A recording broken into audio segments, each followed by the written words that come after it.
No, Andrew down here. Oh, come on, Andrew. You can come up here. Talk right in there, okay.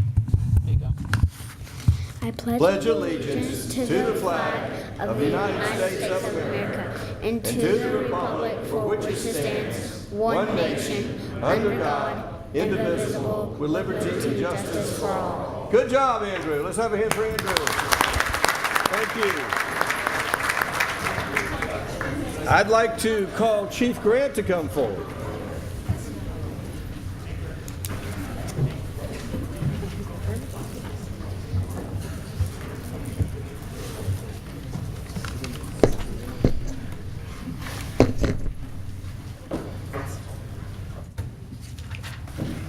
Good evening.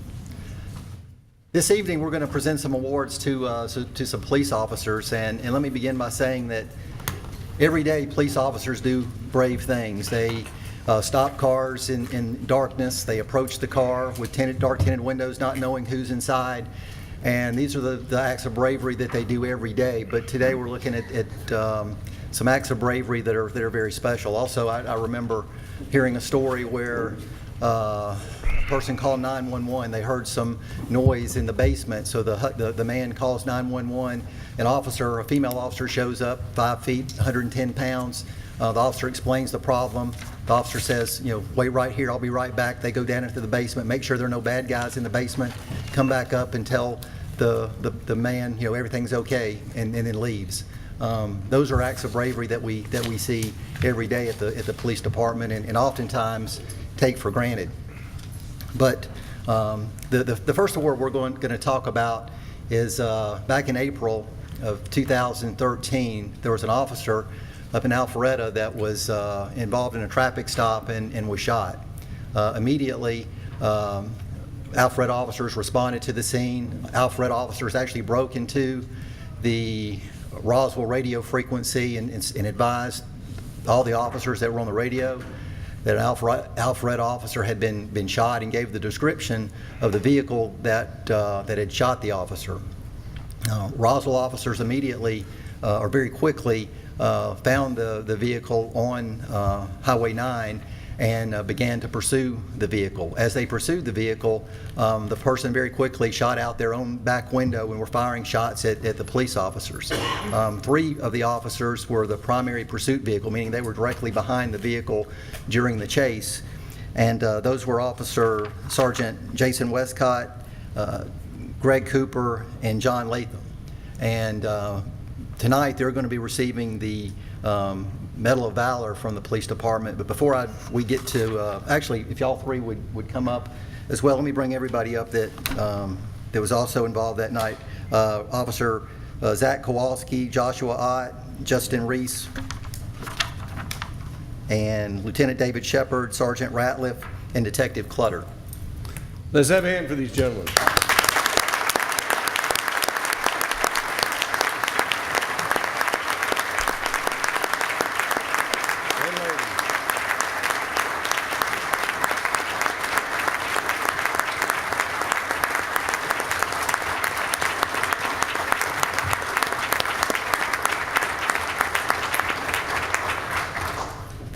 Sergeant Westcott, Officer Cooper, and Officer Latham again were the primary vehicle, and their vehicles were shot several times during the chase, and it's quite a disturbing. Whether the chase is actually on video, and it's very disturbing to actually watch that. But let me read what the Roswell policy for Medal of Valor is, because it does a much better job of describing it than what I can do. For heroism involving the voluntary risk of a member's safety and apprehension of a dangerous adversary who, if allowed to remain at large, would present an imminent and substantial danger to the community, and where such apprehension constitutes a real and present danger to the officer's life.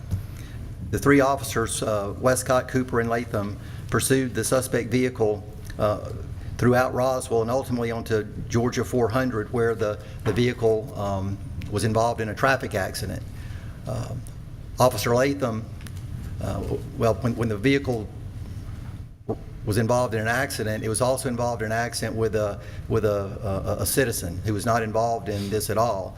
And Officer Latham drove his vehicle around through gunfire to the opposite side of the vehicle where the suspect was and placed his vehicle and himself between the suspect and this civilian. So all three just really demonstrated just a tremendous amount of heroism in what they did that particular night. The other officers were involved in the chase as well, and they demonstrate some of their vehicles were shot. They all just demonstrated a tremendous amount of valor and heroism in what they did on that particular night.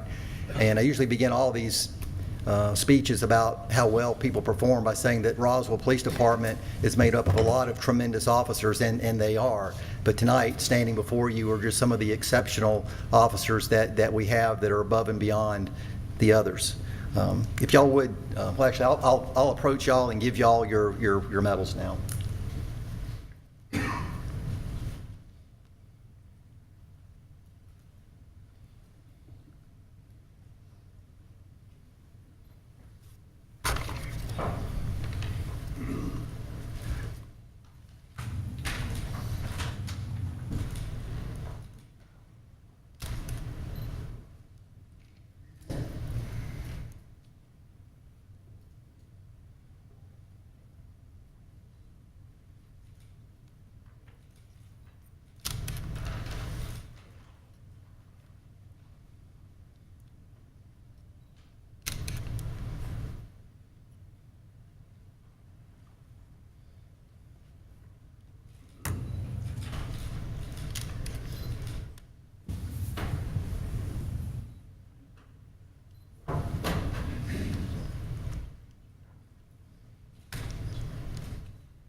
And I just want to let you all know how proud I am to be associated with y'all, because every one of you make my job easier. Every one of you make me look good.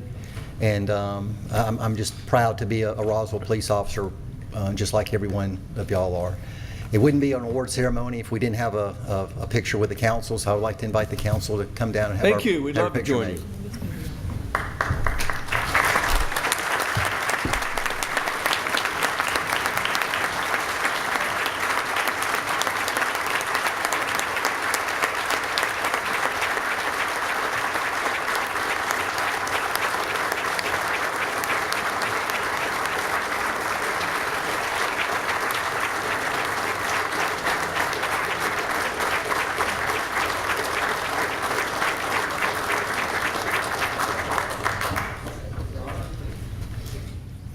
And after we take this picture, we're going to get a picture with all the family members that came here today too. Okay, if everyone can try to move in as much as you can.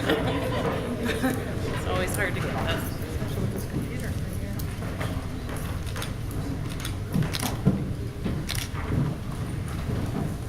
I'm good.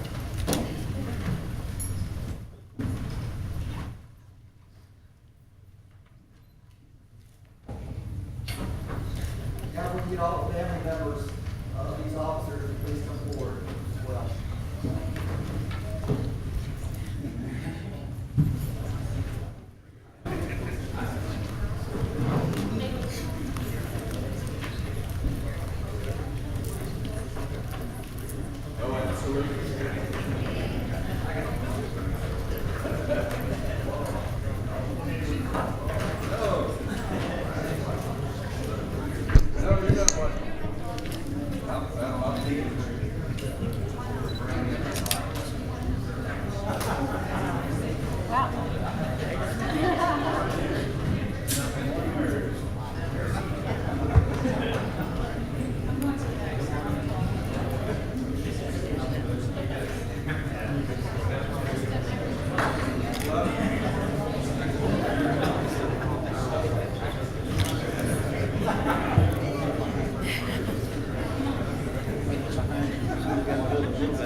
right, everyone just keep smiling and we'll keep shooting and get everybody up.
I mentioned that the 3 officers read the Medal of Valor. We actually had the other officers receive the Commendation ribbon.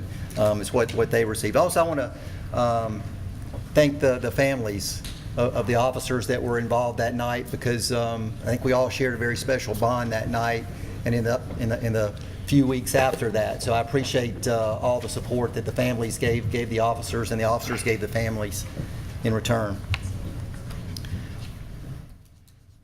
The next award I'm going to give out will be, again, the Department Commendation ribbon, and it will go to, and I'd like for these officers to step forward: Matthew Perry, Nicole Clutter, April Nyman,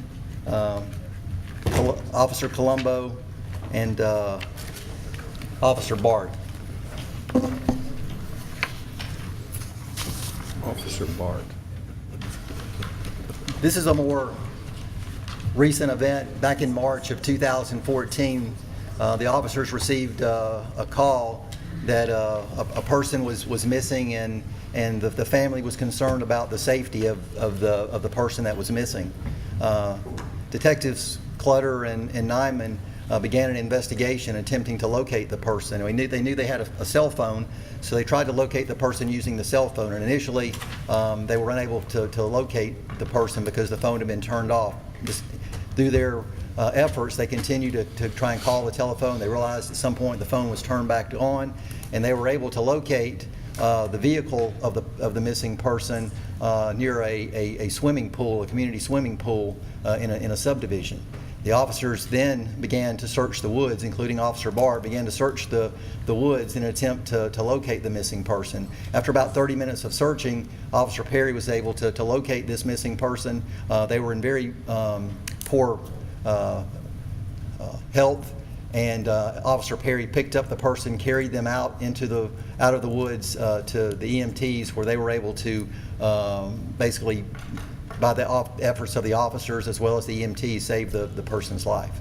So I want to commend these officers for the fine job they did tonight. It was a true team effort of detectives working with patrol to save this person's life. It was just a tremendous effort, and I want to congratulate each of you for your efforts that night.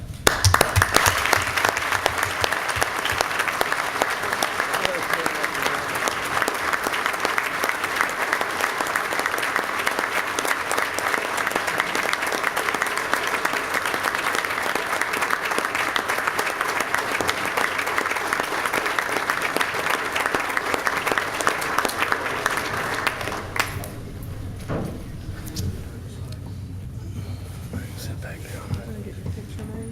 Well, we'll see.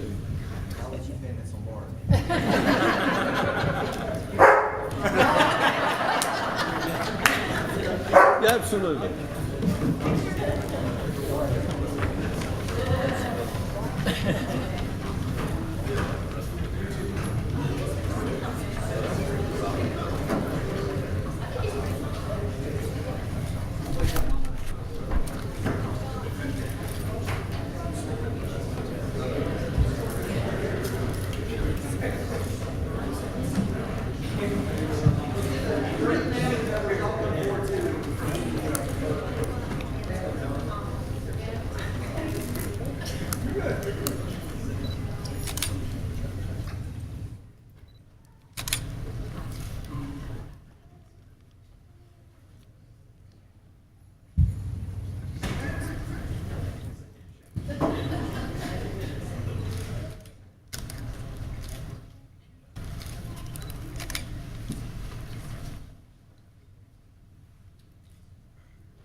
That is it. Yes, sir. You may excuse them when you leave. All right, thank you.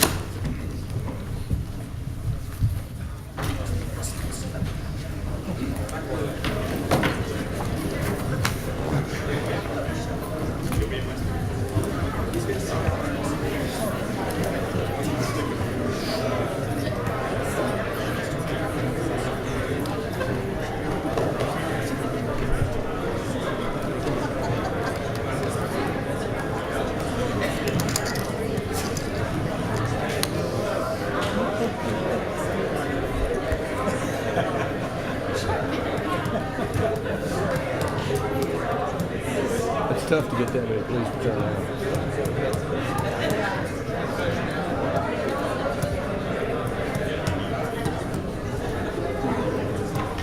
Yeah, it's losing their audience.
I would like the members of the North Fulton Amateur Radio League to come forward. Jim Payne.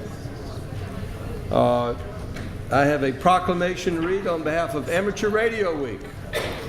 Whereas amateur radio operators are celebrating over a century of human voice, broadcast over the airwaves, and amateur radio continues to provide a bridge among societies and countries, creating friendship and sharing ideas.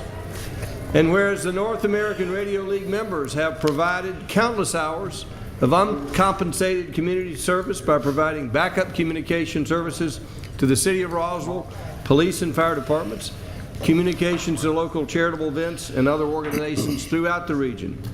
And whereas the City of Roswell recognizes and appreciates the diligence of these hams who serve as weather spotters in the Skywarn program of the National Weather Service and provide relevance in our highly modern technical world by providing emergency communications when other systems may fail. And whereas the North Fulton Amateur Radio League will participate in a yearly national event sponsored by the ARRL called Field Day as an emergency preparedness exercise that will take place on June 28th and 29th at Waller Park Extension. This event will demonstrate amateur radio skills and readiness to provide self-supporting communications without further infrastructure being required. Now, therefore, I, Jared Wood, Mayor of the City of Roswell, do hereby proclaim the week of June 28th, 2014 as Amateur Radio Week in the City of Roswell, Georgia, and urge all of our citizens to attend the Field Day and recognize the importance of this event and the significance of amateur radio to our citizens in our community. And I would like to recognize, I see Jim Payne there to tell us more about Field Day and the amateur radio program. Thank you very much, Mayor, and greetings, Council and Mayor. We're here on behalf of North Fulton Amateur Radio League, and again, this is our annual event, and we certainly want to thank the City of Roswell for hosting this event every year at Waller Park Extension. And we're very much part of this community of Roswell, and we certainly appreciate what you do for us. And as the proclamation explains, we do provide through our own means, our own equipment, and volunteer hours service to the community by providing radio communications for a lot of events, not only emergencies and things, but special events. We'll be out Sunday morning, about 40 of us, with the Georgia 400 bike ride, providing communication. So these are kind of the things we do. More recently, we've gotten very involved with some of the schools in the area in providing assistance to the schools in the areas of science, math, STEM in other words. And we feel that a lot of young people can learn about science, engineering, and electronics through ham radio. And I'm pleased to have Robert Moore, the headmaster with Mill Springs Academy here in North Fulton, that might like to say a few words about what our association, North Fulton Amateur Radio League, is further doing for this community. Robert? Jim, thank you. Mayor, Council, it's with great gratitude I come to talk about this great league and what they've meant to Mill Springs Academy. We're blessed to have some awesome schools, public and independent, in this area. It's not like that everywhere. And part of the reason is to have groups like North Fulton Amateur Radio League become involved on a volunteer basis with the schools. And I can tell you, when I have students in the 7th and 8th grade get their membership and earn their license on their own, which is an accomplishment. I'm glad I'm not trying to do it right now, but it is a real accomplishment. And it's awesome to see this happen, not to mention have our own emergency station at Mill Springs Academy.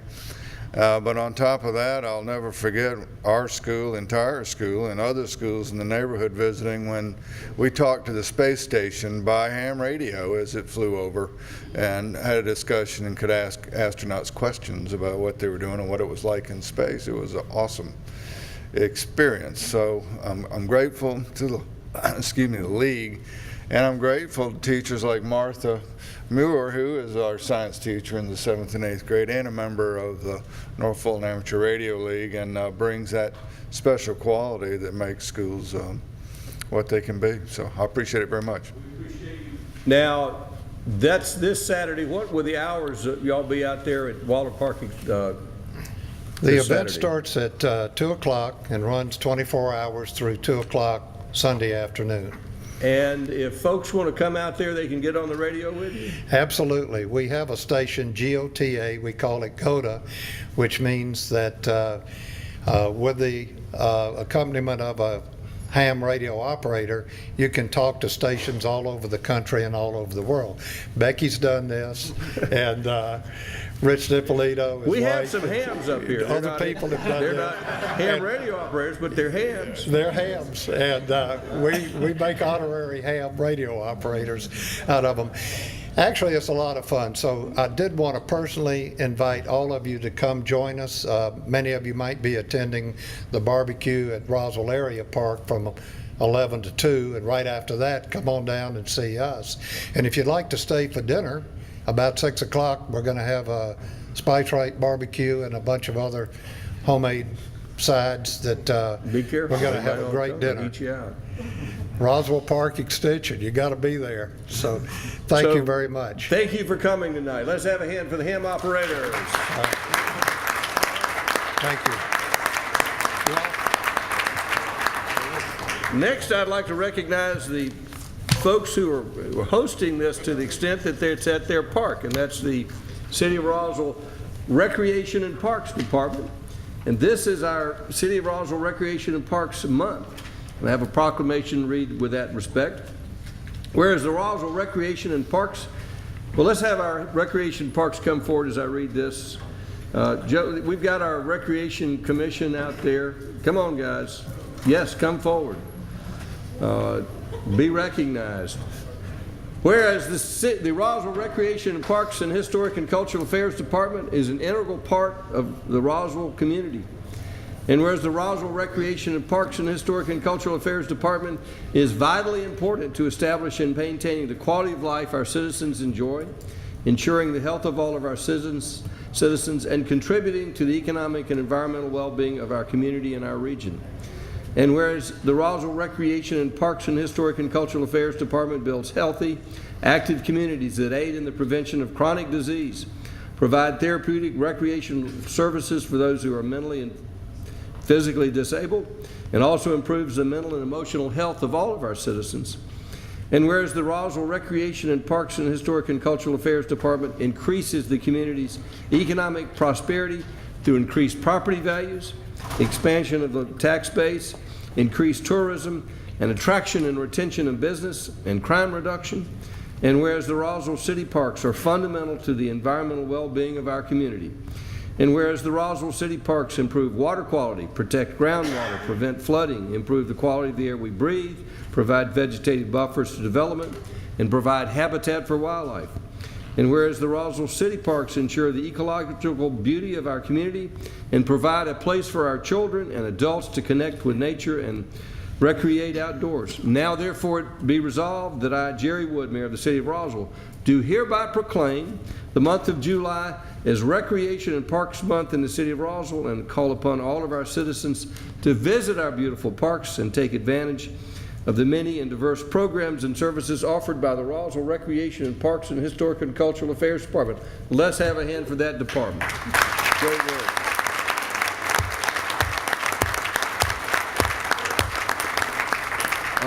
Before Morgan talks, I want to tell you we were down at the Georgia Municipal Association. Kent and I, and Kay was down there briefly, but the opening speaker made a comment. He was the assistant to the Secretary for the Housing and Urban Development in the United States, a fairly influential guy, and he was a numbers guy. He knew statistics.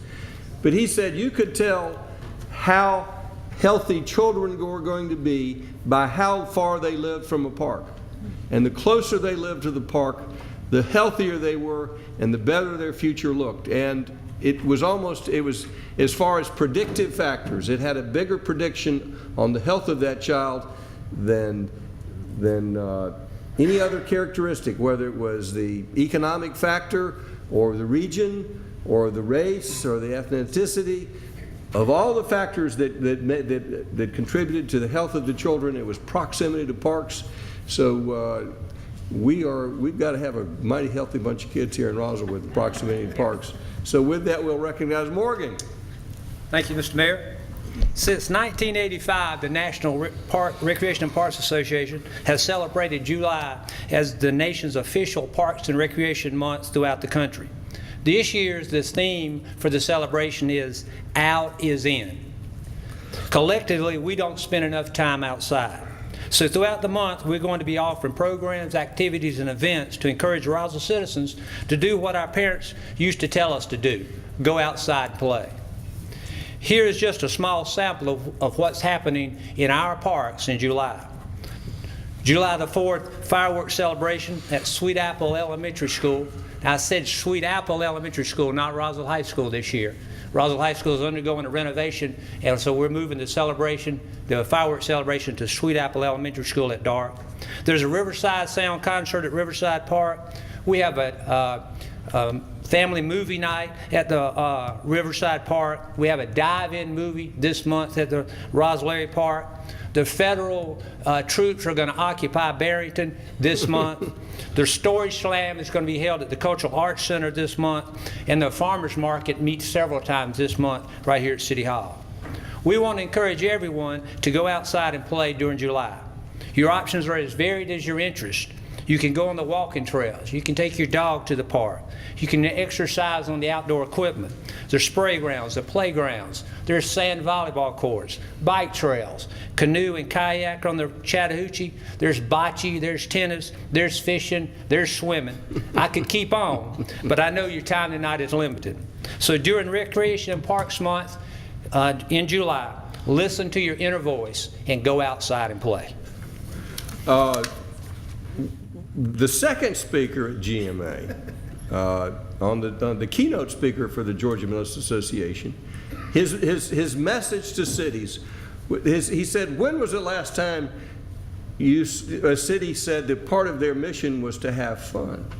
And I meant to, if I had the opportunity, I would have stood up and said, our Parks Department has that in their mission, is to have fun.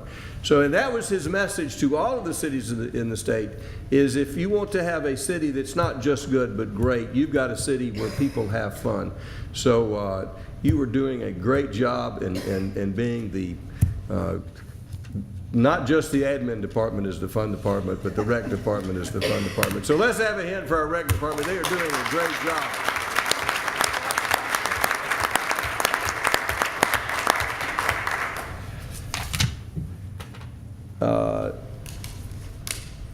Yes. David Davidson is reminding me, before we get to the other matters on the agenda, we have a consent agenda to approve. Do we have a motion to approve the consent agenda? Motion to approve. Motion by Councilmember Wynn. Is there a second? Second by Councilmember Eichelhardt. Does anyone in the audience have any questions or comments regarding the consent agenda? All in favor of the consent agenda, raise their hands. Passes unanimously. At this time, we will consider the City Green project. I've put that ahead of the budget because the budget does include a funding for design of the City Green project, so I thought it would be appropriate to get public comment on that. Mr.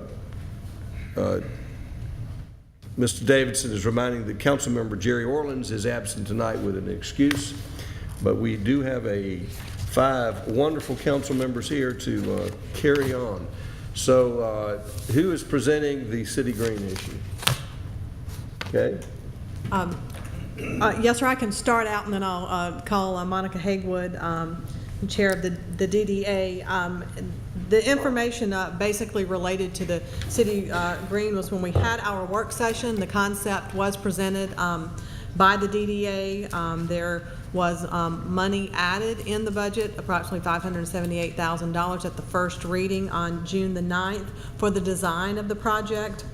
And when this was moved to the council agenda, this was consideration of that concept. So Monica, if you'd like to come up and show the concept to orient everyone. To put a finer point on it, the DDA has proposed a concept.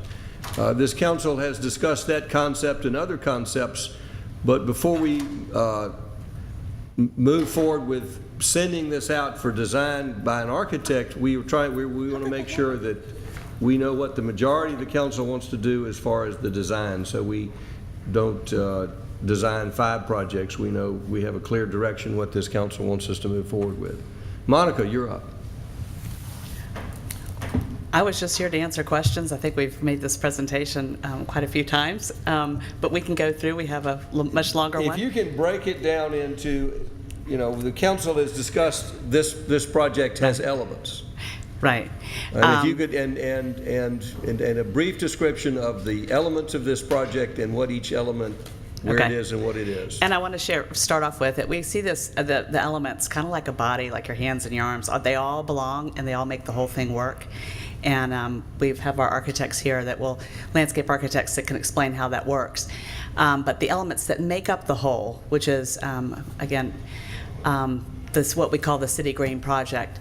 I'm going to start from the north all the way down. There's a promenade that goes along the southern edge of the Smith Plantation property, and the idea is to expand that, make that a very, very activated walkway that connect the existing parking. We've got a parking challenge. This isn't going to solve it. It's just the quickest way to give some relief. But the 400 places in the back, this is a way to integrate that into the green. The promenade plant looks to be a very wide, open walkway, very well lit, activated with different placemakers. And for example, the social circle, you can see that, and about the center left. That's an area where you can gather. It's a place to go and meet your friends. Immediately to the south is right below that is the amphitheater. The amphitheater is identified in the financials as a second phase, but we feel like it is very, very important and cost effective to do it in the first phase. This is amphitheater. we have some, So the concept is to make sure, do the master plan to design the amphitheater and perhaps make it, and it might be a construction second phase, but it would all be part of the master design. yeah, we just Design and believe that engineering. financially, from a cost-effective way, it should be designed in the first phase, absolutely, because it's integrated. It's a integrated part. As you can see, there's a little building right there to the north, the northwest corner of City Hall. That's a support building, would also have restrooms. One of the things when we have such an activated space, there are no facilities, and this would be one of the first places we could put facilities on that side. The amphitheater, we've had the photograph, let's see it, I can pull it up in a second, but the photograph that we showed have showed several times is in Philadelphia, and it's a very, very organic amphitheater, very intimate space for a couple hundred people. It is not a Verizon. Immediately to the south, what you see, we did the Faces of War Memorial. You can see it.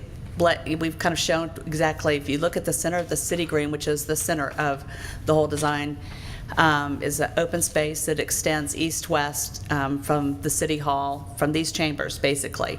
It's not an enormous wide open space. We've had a lot of people were concerned about, we've taken a lot of effort to make sure it's only selective trees are being pulled down, and that a lot of the hardwoods and more long-living trees are preserved.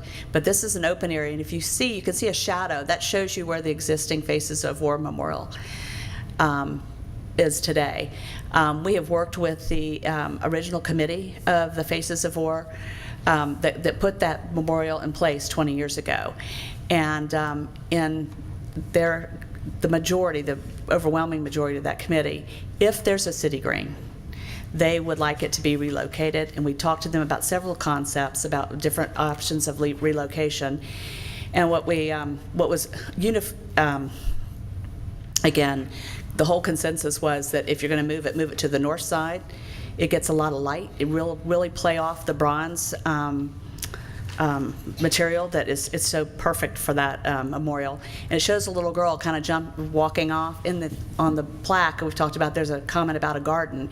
And so we've talked to them about expanding a garden and really going back, really expanding the idea of a garden that it sets in. And you can see that in the triangle that's kind of going back up to the north. And what's a lot of the veterans were also talking about is like not being in the shadows, and this little girl almost looks like she's going to run out onto the green. It's really, really exciting when you talk about it being a memorial for hope. That's the city green. On either side, there's an alley of trees, hardwood, or we didn't down to specking trees, which would be in this next phase. But what we're looking is for something hardwood, long-living, legacy trees, high canopies. We want the biggest caliper you can put in. Not that we can afford, but you can put in. We want really big. That's really important and to really start to define that space. Moving farther to the south, there's a lot of seating areas, crisscrossing paths. Again, the whole thing is to activate and then connect the vibrancy of Canton Street, kind of support Canton Street, and let that vibrancy, instead of getting too much, flow south to connect all the way down to the city square. If you look at that, so there's a lot of seating, a lot of those trees will remain, but a lot of seating, outdoor seating, tables, chairs, etc. Immediately in front of City Hall is a water feature. We've talked about that water feature. I know there's been some concern before. We recommend that it be designed and engineered, and we continue to pursue with the county. We do not want anything with fences, so whatever goes there should be something that creates a active space. We like the flexibility of this design, and we think we have solid foundation that we think that this water feature is a platform, a stage, and it could be turned off, so it has multi-use. There's no standing water. There's nothing anybody would ever drown in.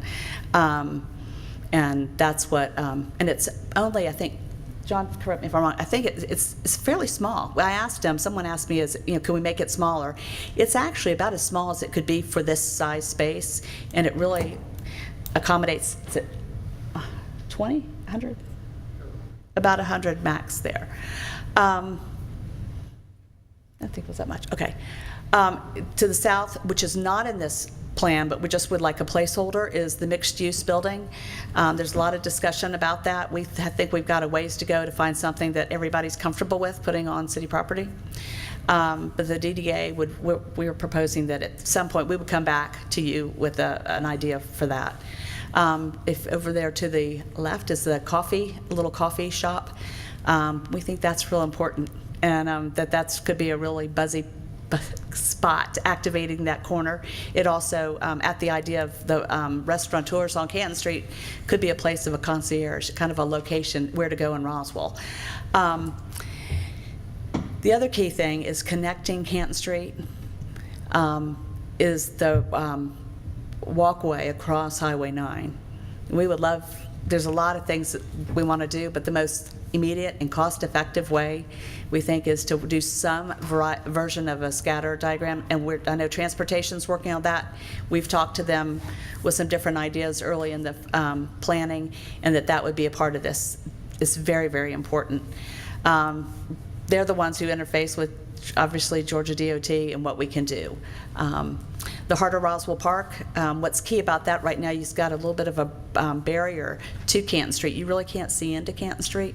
And what we'd like to do is establish a very, very simple pavilion on that site. That needs to be developed a little bit more, but a very simple pavilion, open green space, connectivity, so that when you're on Canton, you can easily see across the green. When you're on the green, you can see across. There's a lot of connectivity and walking. We think it is, we've looked at, someone said, we can only present one concept. Believe me, we've lost count. And we have wrestled these different concepts to the ground with stakeholders, including like the committee from the Faces of War Memorial. We've talked to our boards and commissions. We've gotten their input. We've worked with arts, their input. And we've worked, we've let our landscape architects guide. They're the experts at this type of space. And, really relied on them when they were talking about how important it is to activate everywhere you walk. And I think Steve Provo Steve's not here tonight, but as he explained, you have to have 10 different things to do in a space to make it active. And Mayor, you did the best intro for us possible. You got to have fun, and you got to have people outdoors having fun. That's what makes a city great, and this reaches all ages, all incomes. There's no barriers. Everybody can use this in Roswell. That's it. Thank you. Does the council have any questions for the Downtown Development Association? Authority. Councilmember Price. I just had a question for Mr. Lee. If we talked this afternoon, and in our priority-based budgeting, where did this rank, or this area of the city? Where did we rank this as in line for improvement? I believe it's the City Hall spaces is a quartile 2.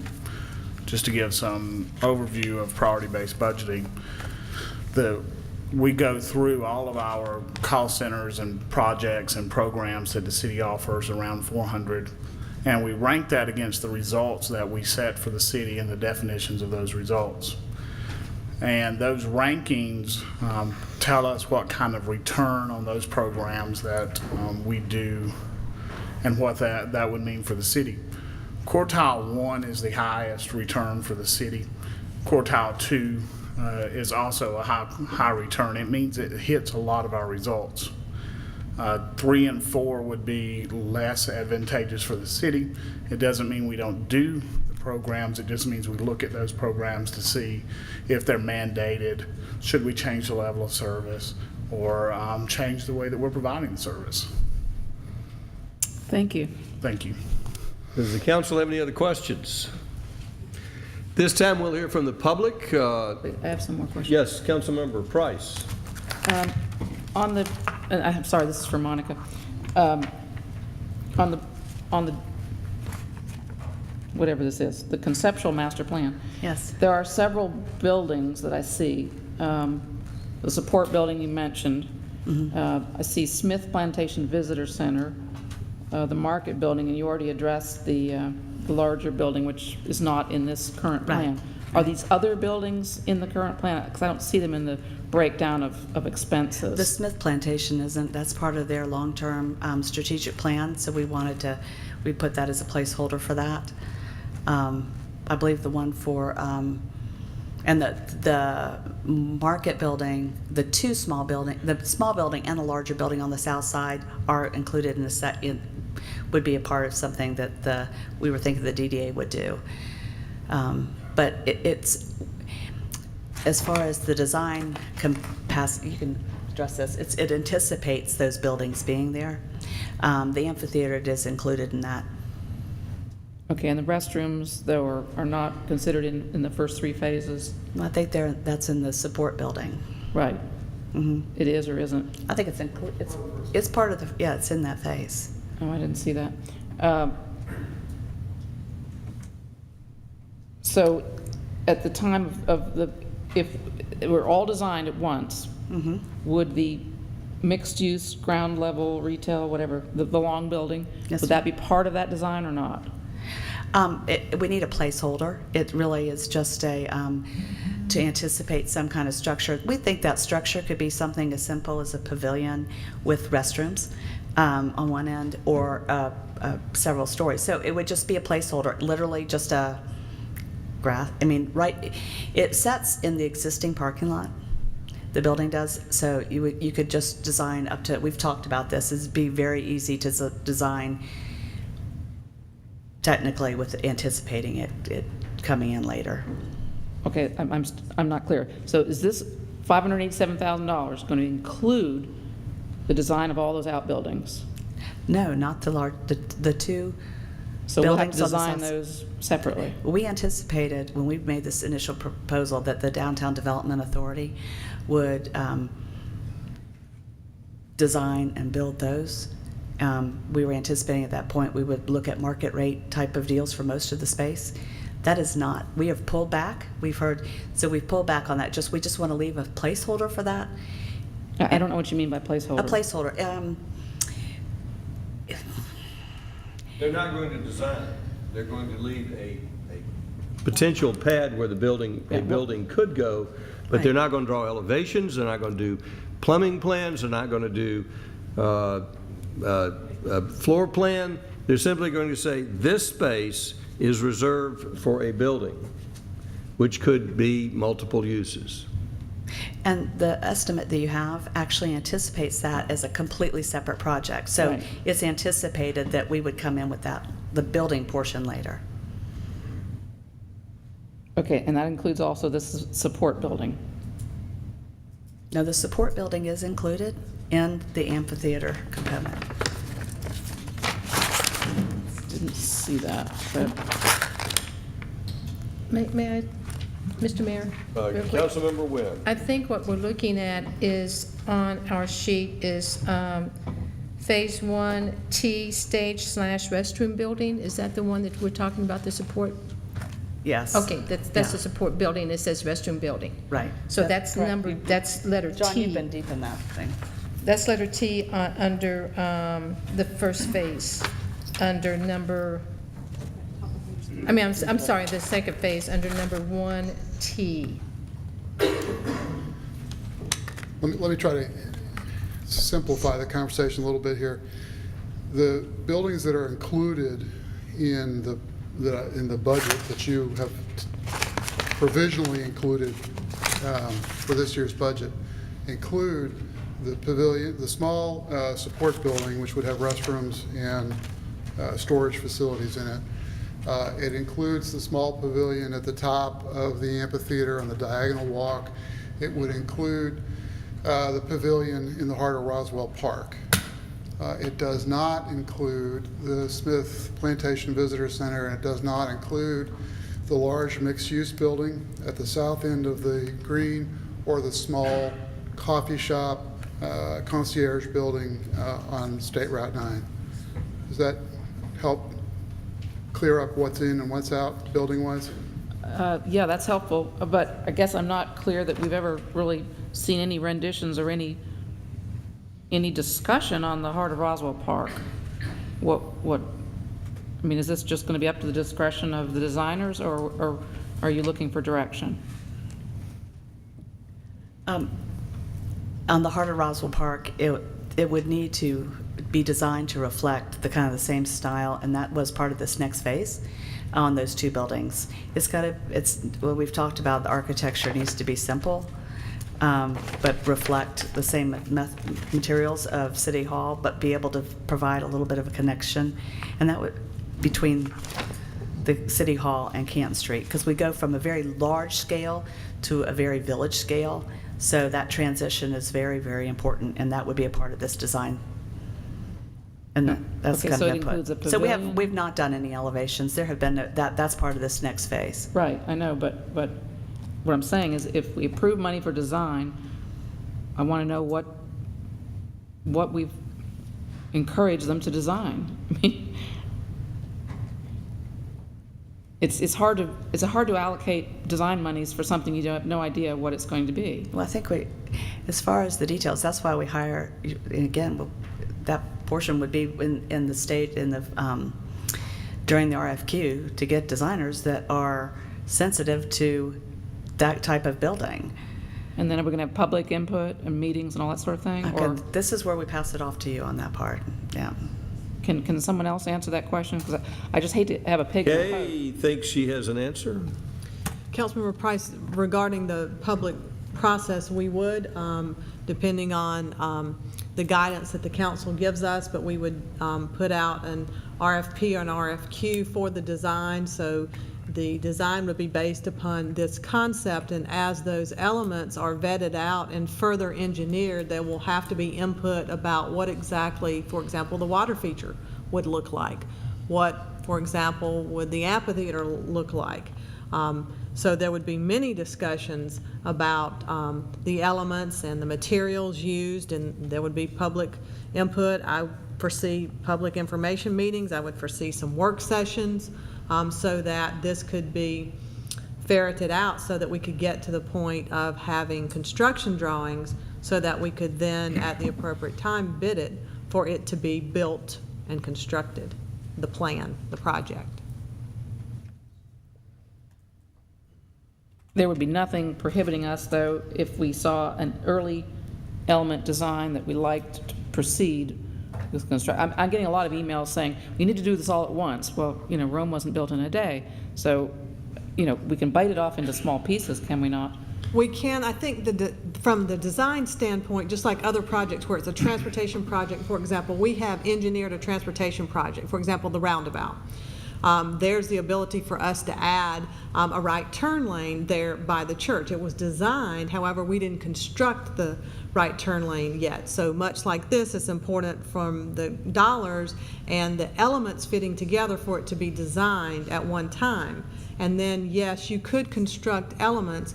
We would need to make sure and get advice from the designers related to mobilization and then building something, then possibly disturbing that or tearing it up and remobilizing to construct another element. So there is a science to it, and that's what those professionals do and would advise and give you options by which you could decide how you wanted to proceed with construction. But if it was one element, you could certainly move forward with it. Councilmember Price, I'm the one who put this on the agenda. I'm not asking this council to commit to a construction date or how it would be phased, but we do need to move forward with a design process, and we need to get a consensus on what elements of we're moving forward with the design. The construction would be a whole separate vote, be funded separately. The council has suggested we put money in design. We need to have direction from this council as to what elements are going to be in this design. The construction would not be, this vote and this motion would not be committing to construction. I have made the comment, we don't want to move forward with the design unless this council does believe they're going to construct it at some point in time.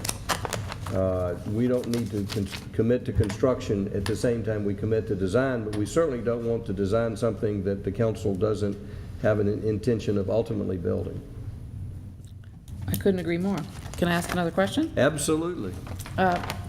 For Monica, please. Yes. In the depiction sort of from the rotunda south, there's a lot of brown areas. Is that brick? Is that, or well, obviously it hasn't been designed yet, but is the thought, thinking, general thinking, the consensus thinking, is that this would be brick? I see something somewhere that says cement. What is the general vision for that? Is this the view that you're referring to?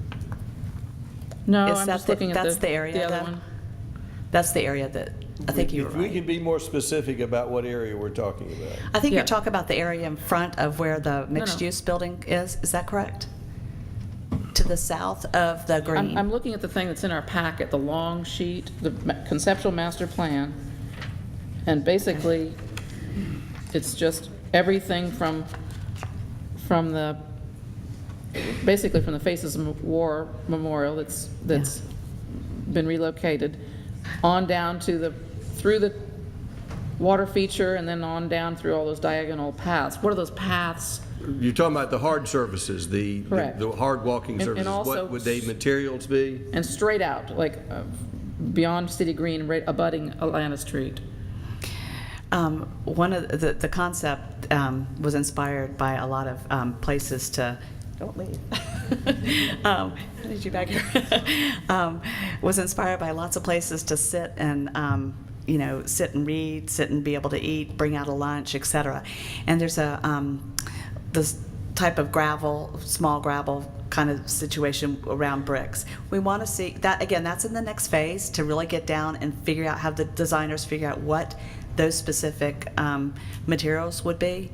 But the general concept is we are looking for it to be timeless. We're looking for it to be low maintenance because it would be used, have the best materials would go in there, things that don't. So you're suggesting not concrete or asphalt, but some sort of pavers? Yeah, they're pavers, and there may be some concrete. You can, there's a lot of paths in there, and to think that we wouldn't have any concrete at all, but there's amazing ways to do it that make it look like like the promenade could have some of that blended in, or it could be We're not anticipating asphalt? not anticipating or asphalt. massive expanse of concrete? And the gravelly thing. That's enough. I think you've answered the Okay. question. Do you have any more? Well, there's a line item for $156,000 for concrete primary paving system. And that's in Phase 3 of the heart of Roswell Park. So that's anticipated to be concrete? Well, when you put the bricks in, they usually are set on a concrete base, and I suspect that that's part of that cost. So we're talking about a base, not a final look. That's, yeah. If you, Okay.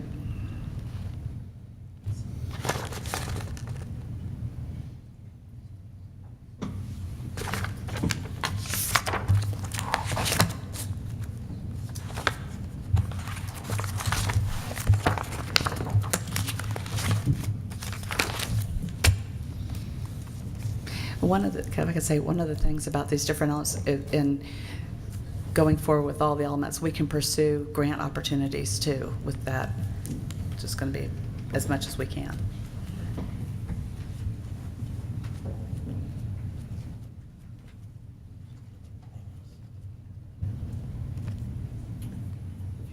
Councilmember Price, do you have other questions at this time? I think I'll just refer back to my comments at a previous meeting and not subject everybody to them again, but I don't think that has changed much, except that in the interim, I've received, a number of comments and approached other people, and I'm still not getting any general support for this, among regular citizens. I mean, I know that there's been a huge PR component to this project, and I've gotten the email deluge that are specifically sent to me as if there's some grand reason that I have to vote for this. I mean, it's going to be voted for, I'm sure, and my vote is really not necessary. So I'm not sure why I've been barraged by all these emails today. And, they're Just showing you their love. I'm sure that's it, but some of them are rude, and some of them are, as if, you're an idiot or something. So I don't appreciate that, and I'm not sure why that's occurring, but certainly it doesn't endear myself to this project anymore. That's all I have to say. Any other questions or comments from council before we open it up for public comment? Councilmember Wynn. Thank you, Mr. Mayor. Monica, Yes. I just want to clarify something on the page that you gave us with all the... Yes, yes. Okay, which is great. Thank you so much for having that in here. Phase 3 does have the Market Pavilion building in there, so if this does pass, I'm assuming we can take that out because that's not part of Phase 3 anymore. Am I correct? That little building that you were saying that's No, you're not- talking about that's the building in the heart of Roswell Park. Oh, so that's a That different... would be Would you included. show me which one that building is then, please? I think I can do it on this. Because I'm not for sure I saw look, that one. right there. Oh, okay, then we're cool. Okay, thank you. Thanks for the clarification. Okay. Is it a building and a pavilion or just a pavilion? It's a, That is the it's a pavilion. pavilion. It's not a complete structure. I mean, not a enclosed structure, right? Thank you. Thanks for the Any other questions or comments from council before we hear from the public? This time, if you have any questions or comments, we'll hear from you. Yes, sir, come forward. If you'll give us your name and address, we have a 5-minute time limit. My name is Zachary Bramblett. I am a resident at 3120 Overland Drive.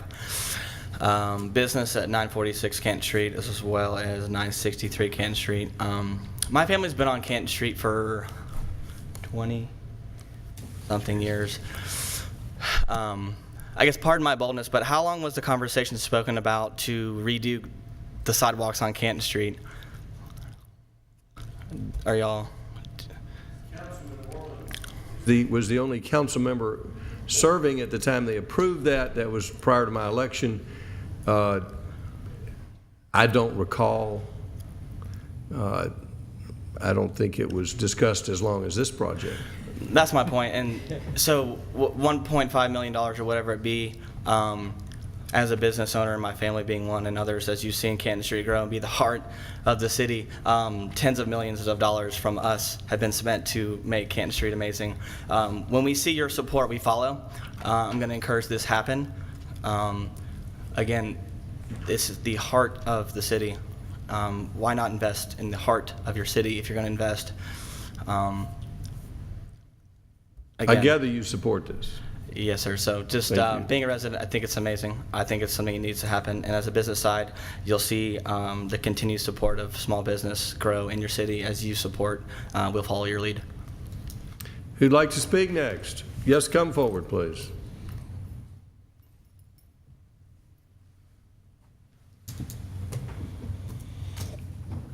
Janet Russell, 260 Willow Springs Drive, Roswell. I think the problem is today we both want the same thing. I also want to see this space used, but sometimes the best use is when you don't touch it as much. I was disappointed when I went to the DDA meeting in March to find out that after 2 years, the only plan they came up with to present was to move the Faces of War Memorial to the Smith Plantation and to clear cut the trees. Now I know that's been changed, but only because they realized, oh my God, we really screwed up on that one, didn't we?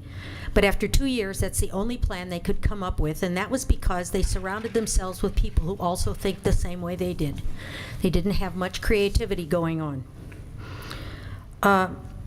As far as Ms. Monica Hagewood's statement that the original Faces of War Committee is fine with them moving the memorial, I just happen to have run into 4 of them in the last 2 weeks, and I have to correct her. They have told me directly, so this is not hearsay, Mayor, this is firsthand information, that they, as their first choice, do not want the memorial moved. Did you all hear that? They do not want the memorial moved. They feel it is an injustice and a disrespect to their service and to the lives and deaths of the people that are represented there. Their second choice was, if you have to move it to a place of honor. But that is a whole different narrative than the veterans think it's just fine to move it. We've talked to them. That is not their wish. And they sat here for 2 hours on the last Monday in April and poured their hearts out for 2 hours. And you listened, and I told them you listened, but you did not hear. And it seems to me that having heard now that the mayor has recently told one of the original committee that it's gonna be moved, no problem, it's gonna be moved, that you didn't hear. And I'm just stunned. This city, which I've called home for many, many years, is willing to sell out its honor for 30 pieces of silver, because this has nothing to do with making this a community activity area. This has everything to do with feeding the cash register that's on Canton Street. Now, as you know, I've supported small business as long as I've lived here. I remember when we spent $2.2 million on a half a mile of road to make Canton Street what it is. It was awful, and now it's really nice. Those people's property values have skyrocketed thanks to the investment of citizens like me, but I don't see any of it. I'm still waiting for a sidewalk on Highway 9. You talk about crossing Highway 9 because it's dangerous over here. I had no idea. No idea, except that for 2 miles from the square to the river, there's not one sidewalk or crosswalk on the side I live on. 2 miles, and you're worried about right here. So why don't I believe $5.5 million is going to make it? Well, you started out with $8 million for a water treatment plant, and that doubled to $16 million. You said we would have $50,000 for a design for the pedestrian bridge. It's up to $250,000 for the design. Yesterday I was at the dedication of the Civil and Human Rights Museum downtown Atlanta, the center at Pemberton. I'm a donor, so I got to go. And we sat in the baked sun for 40 minutes while they dedicated the memorial, the center. And I can assure you that no one wants to sit in the sun. And this plan is very deceptive because it shows full-grown trees, but those aren't the trees that are there now. The trees that you'll plant will look like the ones on Highway 9 where the stick is bigger than the tree holding it up. And that'll be that way unless they die, which half of them have, from pollution, lack of water, and care. So this plan is very deceptive. I'm very concerned that they want to remove the parking over here and put in another building and move the memorial over there. So how do people get there? Back from the City Hall parking lot? You can't even get these 30-year-olds to walk to Canton Street. You want a man who is willing to put his life on the line to walk that far? I don't think so. Last week I asked a couple of young men who were sitting here, would you die for your country? One of them said, no. I said, good, that's an honest answer. I wouldn't either. The other young man said, yeah, I would. He said, but they had the draft back in Vietnam. I said, hey, don't let that stop you. We have a recruitment center on Mansell Road. So I think that what happens is we both want the same thing. I just came up with a better plan, and I think their pride got in the way because not one of them's ever approached me to say, talk about your plan with us, Janet. It accomplishes the same goals at 10% of the price, removes 6 trees, and leaves the memorial in place. And every person that I have shown my plan to, and it's not about me, folks, I'm not living that much longer, they have said, this is brilliant. This is what we need here. We don't need that open space. This is not Versailles. It's the City Hall. Who would like to speak next? Yes, come forward, please.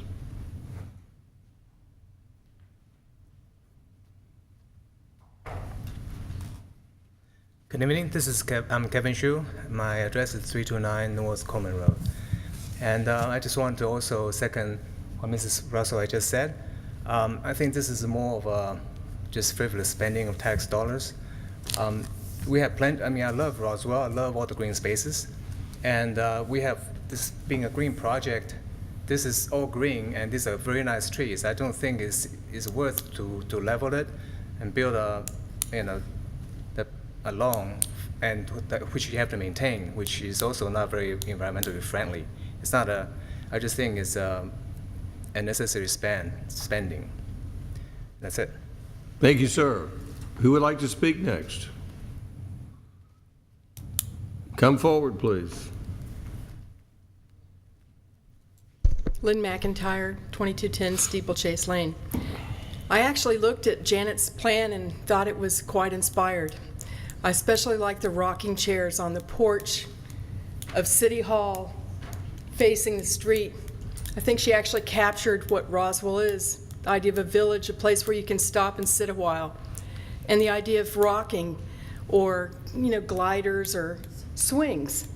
And so I'd like to really recommend her to the CDA to give some inspiration. I know you've put a lot of time into this plan, and I've been involved in planning too over time, and I can tell you that when you really have the stakeholders engaged, and I really believe the plan gets better over time. There's some inspiration that's lacking in this plan. And what I'm looking at, the amphitheater particularly, you can build an amphitheater, but unless you're going to hold something there, an amphitheater just becomes a place to kind of crawl over. I know we did one, and then we pulled it at the last minute. Charles knows what I'm talking about. You just have to know what you're going to do with the space. So it's not perfect yet, but certainly it needs to get some more input. The whole point of this exercise was that we have parking available behind City Hall that people over on Canton Street really need to access. And that was the idea, is to connect those two big assets together. The park here, the green, may or may not actually accomplish that main goal unless we address the transportation issue. And we've got a problem. That's the transportation issue. So if you're really going to fix the problem, it's fix the transportation issue first, and then make the city green. It's kind of backwards. From the point of view of connecting the transportation, the parking, and the shops, that's the main goal of this whole exercise, and having an anchor project. But I still like the idea that rocking chairs, sit a while, come home to Roswell. We're a village. We're a place where people can take a pause and enjoy the green space that is wonderful. This is why we love Roswell. I'm just making a point. That's why I love Roswell. It's the green part. Who would like to speak next? Yes, sir, come forward.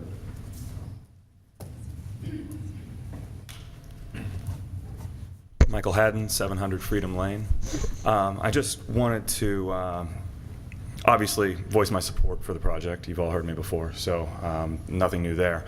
I think that this is the right step to take, is working through the design of this project, but I want to remind everyone in the audience, and I don't think you all need to be reminded, but, and maybe I'm wrong, correct me if I'm wrong, but the original charge of the Downtown Development Authority is really an economic development it's an economic development organization. Their job is to identify projects, not necessarily a catalyst project, but projects that are going to spur economic development in the area that they are in charge of looking after. So this particular project, I've heard it from Monica, and I've heard from the folks on the DDA, that they've gone through a number of different projects and looked at a number of different things, and this one stuck out to them as the project that was going to be the biggest bang for the buck. The cost of this, it's going to range. I've seen numbers 3.5, I've seen numbers 5.5, I've seen numbers up to 12 if we do it all at once, and those are all theoretical numbers. We know those are going to change. Maybe it's 11.5 million when it's all said and done. Maybe it's 5.8 million when it's all said and done. So I think, realistically, everybody up there, and I think everybody in the audience out here knows that that price is not going to stick. Something's going to change. So I'm not too worried about that as a taxpayer. I know that things do change. Things sometimes get more expensive. Things sometimes get cheaper. I don't want people to get too hung up on that. But really, back to my original point, this is an economic development opportunity. You've all seen the numbers, 17-to-1 return on investment. That's huge. That's just huge. And of course, the city's not going to get all of that money, but we're building the city. We're not just sitting stagnant with a bunch of pine trees out in the backyard here. I do think that there are opportunities to improve this particular plan, and I'd love to see those opportunities explored during the public input process. But I think that getting hung up on, there's no rocking chairs, or, the water feature is too small or too big, or what's going on with this, is this concrete or is this brick? That's all going to come out and that's all going to be fixed. I don't think that I've ever seen a project that's come through Roswell it's not great. So at the end of the day, if we put all our minds to this, it's going to be a great project. if we put everything we have behind it, it will be great. And I'm fully supportive of it, and I can't wait for the process, and I appreciate everybody up here considering it. But that's where I stand, and thank you all for putting it on the agenda to discuss tonight. Appreciate it. Would anyone else? Yes, come forward, please.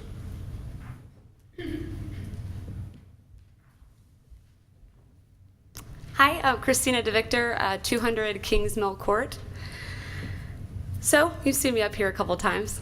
I come today to just share a very specific thing that I've really been thinking about since last week. I'm 27, pretty young, pretty outnumbered around here. Unfortunately, you're not seeing many people my age in this environment. To be quite honest, it's because there was no spark, really, and there hasn't been much of a spark to get us in here. I hate to be frank, but it's true. Like I told y'all the second to last meeting, I came back to Roswell with the intention of believing that we could carry on a vision that I saw in my head, that I said, you know what, no, we're gonna create an incredible artist community in Roswell. I'm so thankful to have just joined the board of the new Roswell Arts Fund, which I'm really excited about, and you're gonna be seeing a lot more of me, so get ready for that. But I just wanna mention that I came back with a vision, an idea. I'm starting, so excited, I'm moving into my first space as a business owner. Really thankful that I've grown big enough to be able to do that. And once again, it's a vision, it's an idea that I'm gonna get business, more business being in that position. So that's really what this is. It's this vision, it's this idea that this will create something more. And no, we don't have all the answers right now. And no, we don't know exactly what businesses are gonna go in this potential building that could do and would do. But it's just the idea of a start. We've gotta start somewhere. My age group is not interested in these meetings right now. Why? Look around. We're not here. We want to be a part of it. It's not just because we're young and dumb and we don't have an interest. It's because we need to see something progressive in our city. Roswell is so amazing, and all of you guys have been the ones that have developed it to be this, and we're so thankful. But I want to keep moving forward. I don't want this to just be something that a certain age group is against right now. It's like, what about us? Like, what about the ones that are going to be paying the tax dollars for years to come?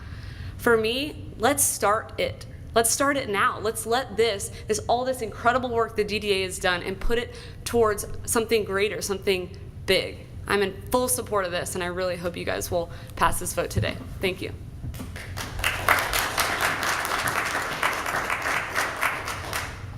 Would anyone else wish to speak? Yes, come forward, please.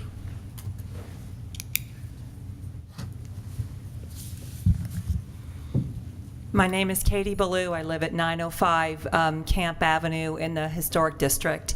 And I'm also a real estate agent. And one thing that I will tell you, I show property and relocation clients all over the metro Atlanta area.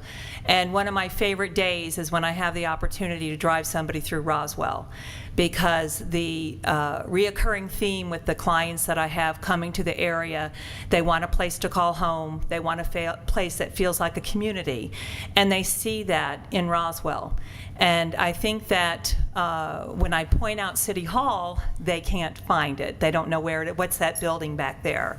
The other thing that I see that's happening is there's a real shortage of residential property for a lot of people coming into the city. And as you know, there's development starting to take place behind City Hall.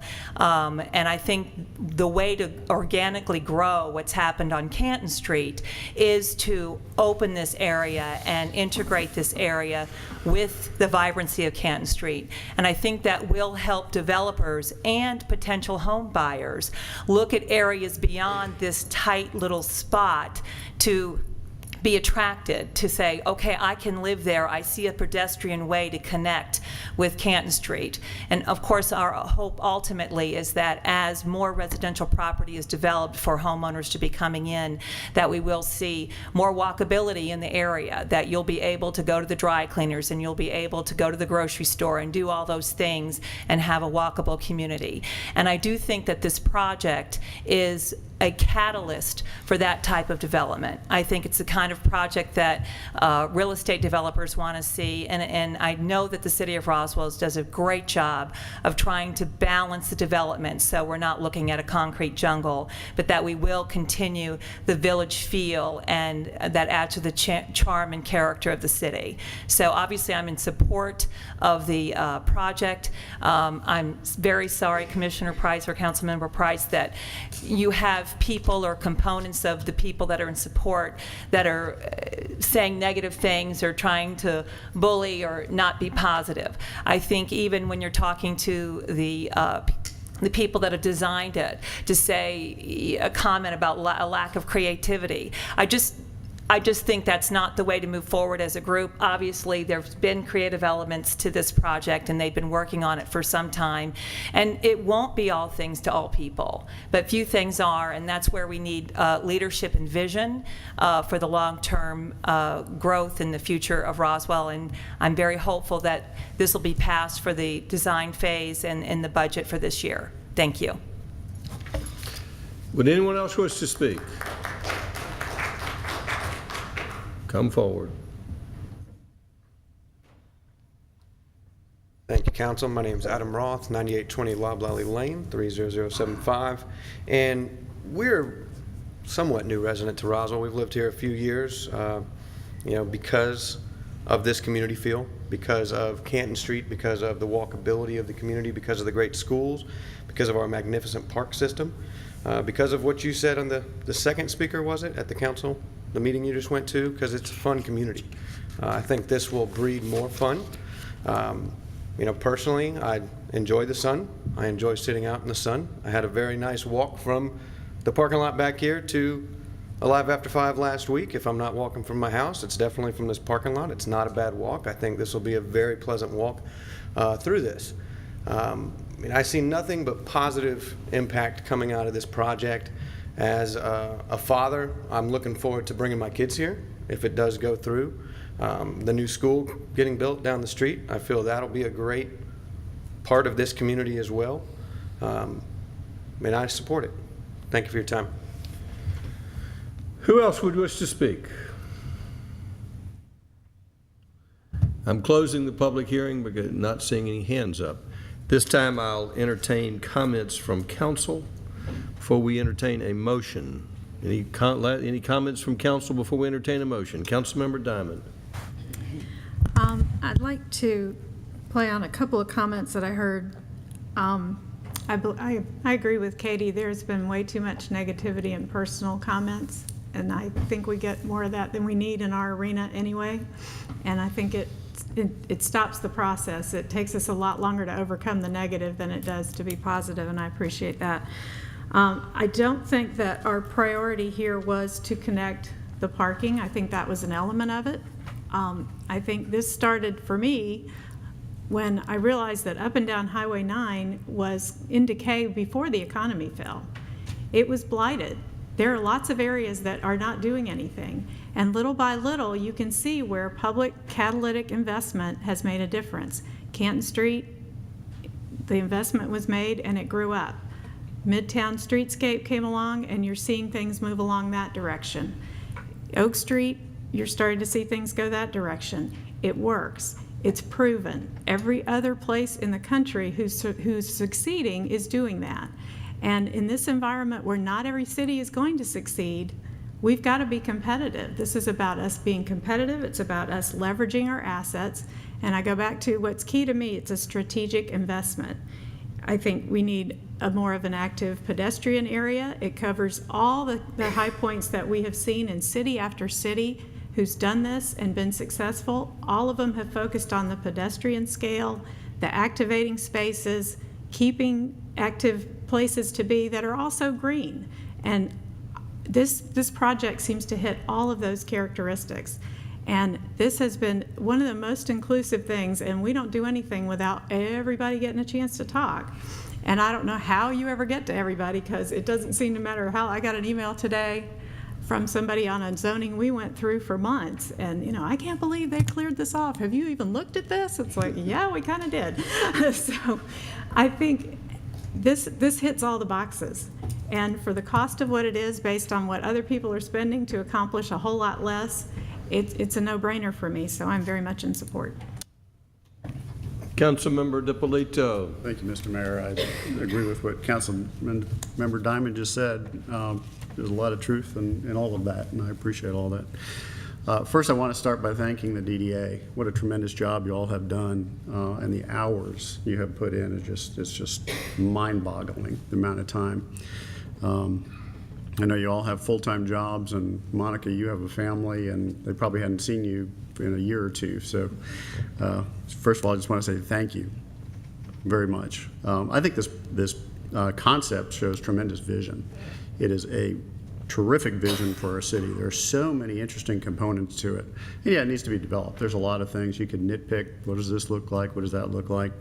But if you look at the overall concept, what are we trying to accomplish here? It's really fabulous. There are so many interesting things, from the amphitheater to the garden around the memorial, to this interactive fountain, to places for people to sit and eat. Just having these pavilions and just interesting places to gather and to be and to just be. And that's something that we don't spend enough time doing. And several people have mentioned the fact that the mayor said you need to go out and have fun. You do need to have fun, and sometimes you just need to enjoy just being there, being in the moment. And with cell phones and everything else we have, there's so many distractions, and you're getting pulled from here to there. Sometimes it's nice just to sit down and relax and be with the people you're with and enjoy the people that you're with. And this is a great place to do that. This is really fabulous in that regard. I actually have my notes on my phone, so I have to look back. Cell phone. Cell phone. That's where I keep my notes. And this isn't just about spending. I mean, this is an investment in our city. And as Nancy said, it's a strategic investment. And what's so critical about it is this is such an important part of our city. Not only is Canton Street happening, and it's right nearby, but this is our city center. This is our municipal complex. We have not just City Hall. We have our courthouse in here. We have our Cultural Arts Center. We have our police department. There's a lot that goes on right in this immediate area. We have the Smith Plantation right next door, which is one of our 3 most important assets that the city owns. So there's a lot happening right here. We really need to invest in it. We really need to put money back into this area to really help it grow and to strengthen it. And by doing that, it just spurs economic activity. It's a great economic driver, not just for the immediate area, but for the city as a whole. I love the woman who came up here as a real estate agent who was talking about how she likes to come to Roswell and show off Roswell. Just think about when this thing is built, the people are going to drive by it and say, I love that. I want to live here because that is a cool place to be. And I want to live in this city, so I'm near that. Because this is the place I'm going to want to go to. This is where I'm going to want to spend time. This is where I want to bring my children. What a great opportunity. And as a resident, not just as a council member, as a resident, I really look forward to having something like this so I can bring my family here. And when my family comes in from out of town and my friends come in from out of town, I can say, hey, I've got an incredible thing to show you. Here's a great thing for you to come see. What a great opportunity for us as a city. And this will be such a catalyst for the immediate area.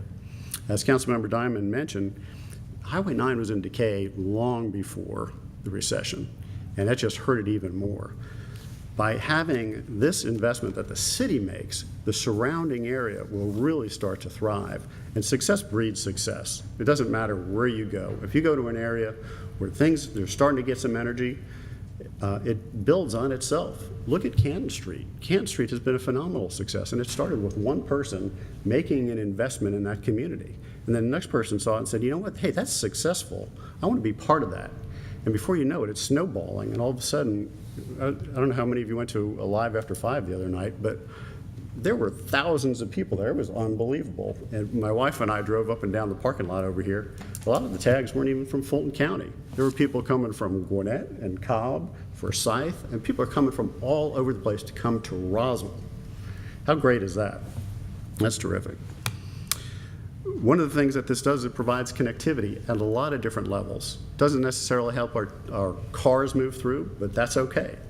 We're not trying to make this a more car-driven area. We want this to be a walkable community. And that's a lot of what this does. We need to absolutely look at some of the pedestrian crossings, the crossing from City Hall up to Canton Street, and on the south part of City Hall, down by Hill Street. We need to look at those crossings. We need to figure out how we're going to get people from this park to the south, down to Janet's house. How's Janet going to get up here? We need to look at those things and make sure that we integrate sidewalks into this, so people can walk here from a long distance, not just people in the immediate area. But by having this, people are going to want to walk here. They're going to want to be here. And that's what's so cool about it. And all these things that I've talked about, all these different things, these various components to it, they create a sense of place. And if you listen to planners, they talk about that. What makes a place really, really special? It's having that quality that they refer to as a sense of place.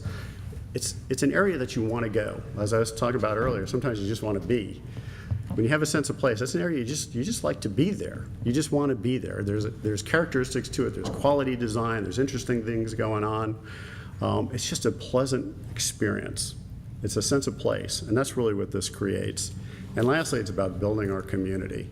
This will be such a focal point for Roswell. This will be the true heart of Roswell. It's the heart now, but just think of all the people who are going to come here, who are going to experience this and really, really enjoy this. And this really becomes the true heart for the city. So I support it wholeheartedly. Ditto. Councilman Eichelhardt. First, I have a question. Thank you for your brevity, Councilmember West.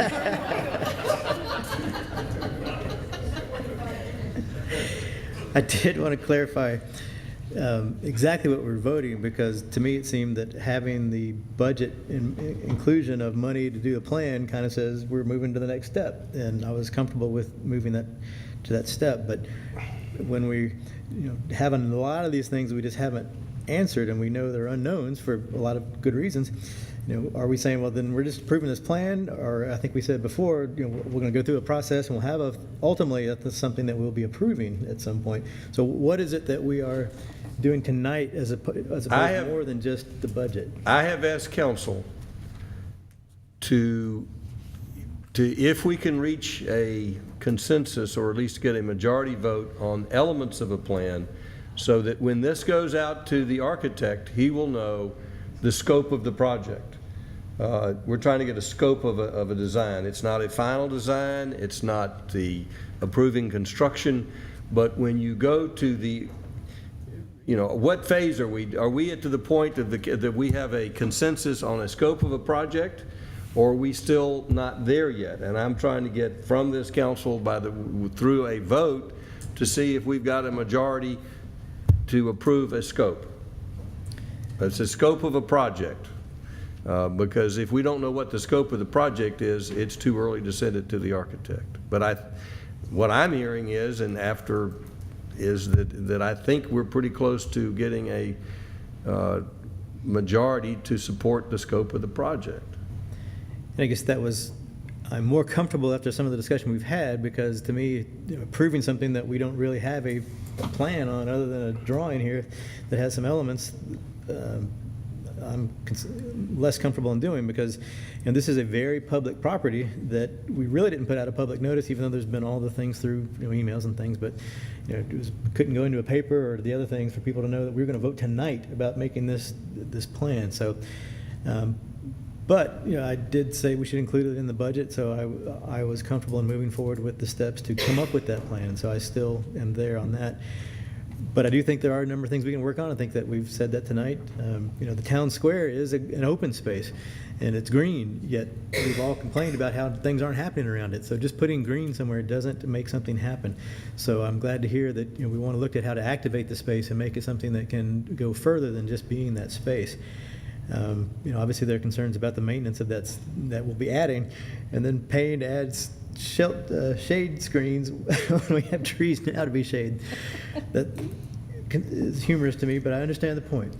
I think parking, clearly after last Thursday night, this is packed here and the Cultural Arts Center, so people know you can park to get over to Canton Street already. Whether they take advantage of it as much as not, I don't, may not be the case. But I agree with Councilwoman Diamond, that's not really the focus, I don't think, at this point. But I do think one of the key focus points needs to be the crossing of Highway 9. And we've said that all along, and we still haven't solved that, frankly. And we can do all the stuff on either side, but I don't know how you're going to get from one side to the other. So, I hope that is a key point of the focal point in that.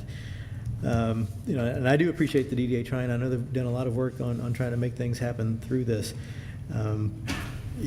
We do have the south side. We've talked about the gateway coming up. That's a $20 million project that, I think that may have a higher priority for me. And we don't have $5 million we're going to spend to that. We're going to put it to here. But, I think there's clearly value here. I did support doing the projects on Highway 9, the Midtown project. I supported the Oak Street. Some of that has turned into more. Some of it has not. But I support the effort to try and make something here. I'm still not 100% behind all this. I think there's things to be done, but I think that's my question. That's why I was asking this of, are we still working to make this to where I think more people can be totally supportive of it? And I think the answer is yes. At least that's what I'm hearing, or I'm taking from what's being said. But I was concerned about the time that was put out to actually make this vote, because I think it is important the way we move forward that, yes, there's been all kinds of meetings, there's been all kinds of stuff, but when it does come to a specific vote, we need to make sure that people understand what's happening and when it's happening, and it's a public realm, and it's more trouble than it's often worth, some people think, but that's what has to happen. But again, I do appreciate the work here, and I think it's a start to making something happen. Councilmember Price. Yeah, this has sort of been a difficult ongoing thing, because we've certainly got the DDA going, and that was actually my recommendation back when I was on community development, and I thought it would be a really good thing for a DDA. And if you look at the Georgia state law, what the DDA is charged to do, basically it's to assemble properties and redevelop them. That's the primary objective of a DDA. So I guess I was somewhat surprised when their focus narrowed in on public property. So that conceptually and as a public policy concerns me. We've gone to great lengths to define our mission in the city, and we've determined that the river was our most important asset and the one that we wanted to enhance and develop. And we've got a master plan of the river going on right now. These are all things that were methodically in place, within the city. And we've got that Ace Sand Company property that we will be developing, and that's going to require some money. So I guess part of it is priorities and monies and how you match them all up. This, as we've been told by the city finance office, is not in our tier 1 of areas to be developed first. So, I'm more inclined to put more of our money down by the river and other projects in the first tier. I was also thinking a lot about these things over the weekend, and I was in Florida in this community that was sort of built from green fields. It's a new, not in the situation that we are, and the real estate developer actually donated the land for the government buildings. And then it went beyond that and actually built the overpass over I-95 in order that their land would be even more valuable. So it made me think, where are these developers? And if this is going to be their front yard, do they want to have some skin in the game? I don't understand why this project being initiated by the DDA also mandates public funds to be spent to make it nice. I'd just like to see some other private interests. If we talk about public-private partnerships all the time, where's the private that's going to join with us, put some skin in the game to make this happen? So I think I'm reluctant in the sense of being a financial steward of the city to say, yes, the taxpayer should be completely on the line for this. So that really bothers me, that as the holder of the purse, that we are to determine that this is an appropriate expenditure of our funds when it's not a first-tier project. So that bothers me, although, I have to say that way back, when they first showed me the initial rendition and assured me that everybody was on board, I was happy with it. It looked great, opening it up. Previous council members, please open this up. I mean, when I was not even on council, at my own initiative, made that triangle beautified and walkable. And at the time, GDOT didn't want to do it. The city didn't want to do it. Nobody wanted to do it. I fought and fought and fought. The Women's Club behind me, we finally got that triangle enhanced. So, you know, that's like 8-10 years ago. So I think we're moving in the right direction. When I walk across the street, though, I just sort of dart across a little farther north, and on our depiction, it does show a nice median there. I would love to see us just move forward and do that median without any delay, and get that started so that it beautifies that corridor and it's functional in that people can walk across. And I think that would be an incredible first start, you know, before we do anything else. And I know transportation has been determining some, I see Steve over there smiling, so Steve would like to do that too, I'm sure, because he's smiling. I don't know, Steve, do you have any ideas? Because transportation is our, you know, what we're after. I think most of us feel like it was the genesis of a lot of this, was to get people to cross the street and to enjoy both spaces and also to park. So if there's some transportation elements that we're considering, you know, that would not necessarily be part of this design phase, but could stand independently, that we could move forward on, I mean, that would be great to go ahead and put that in the budget at this time too, and maybe not put $587,000 into design of this, but maybe split it up and at least get something concrete in the very near future that will be helpful. Do you want to say anything? Or Let me respond to that, and then Steve can follow up. I've talked to Steve, and he understands the importance of the pedestrian connection, and so does the Downtown Development Authority and the rest of the council. In my conversations with Steve, he did not, I have seen a lot of different ideas. I know Clyde has put his creative hat on and has looked at every possible item. They're still working on it. And Steve hopes to have something shortly, but he did not want to bring something forward that they were not comfortable that they had fully pursued all the options. Steve, if you could tell us what your time frame is when you think you would be ready to come to council. I didn't want him to bring something that was incomplete and that he did not believe he had done a full, complete job before he brought it to us. So talk about time frame on your thoughts on when you might come to council with some ideas, some other suggestions, some more additional suggestions on the pedestrian connection. Thank you, Mayor. Yes, sir, that's correct. Our staff, actually in concert with other departments, have been looking actively at this.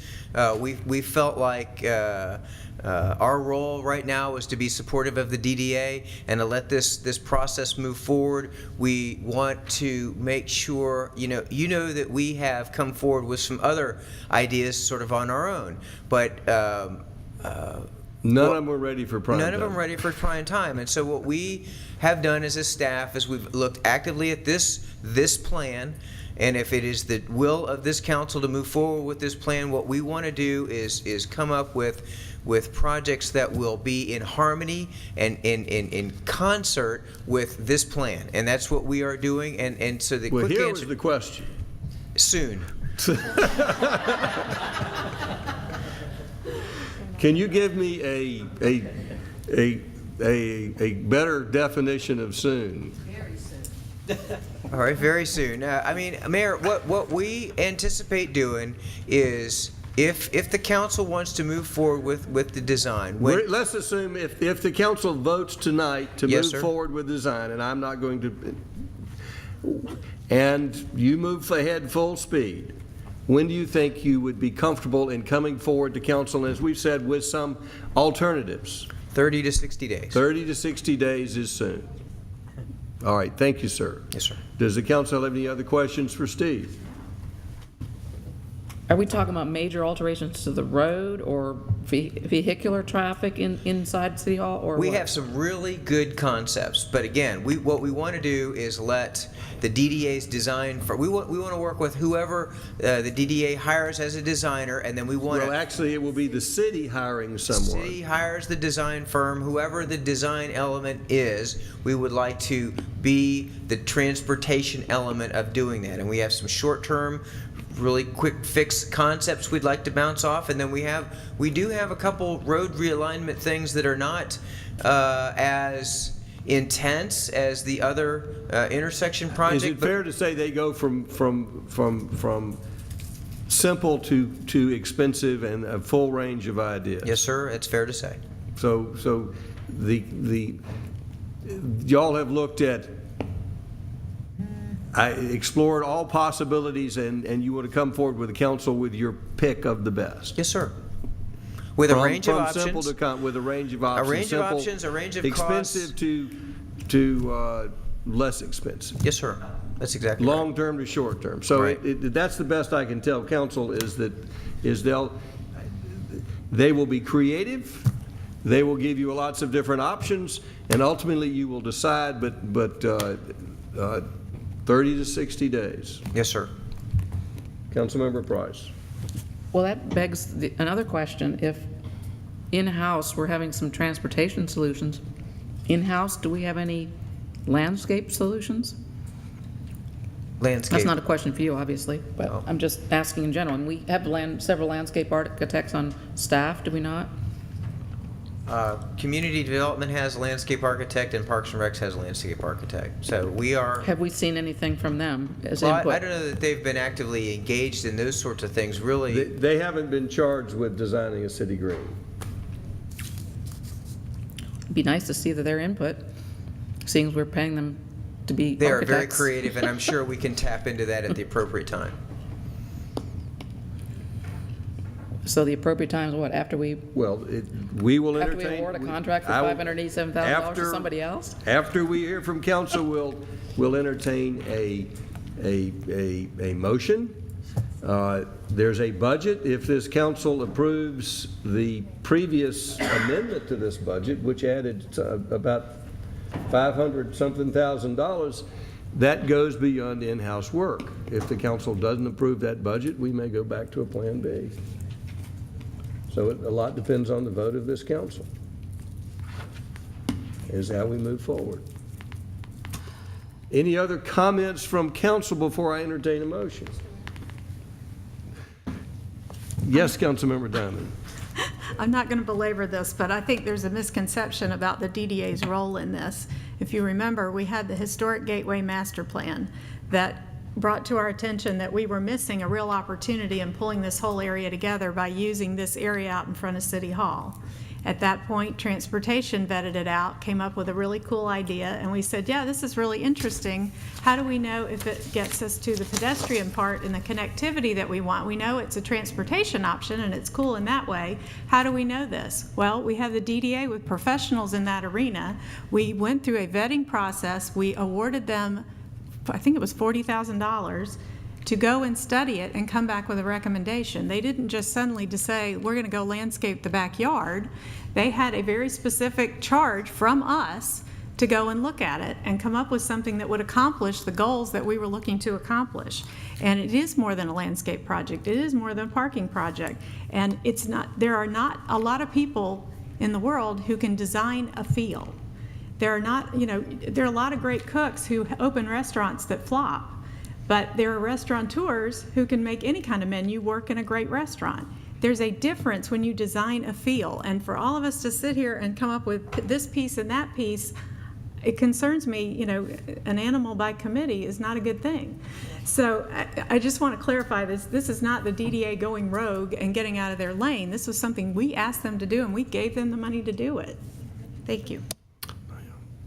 Before you make a motion, I would like to have my input.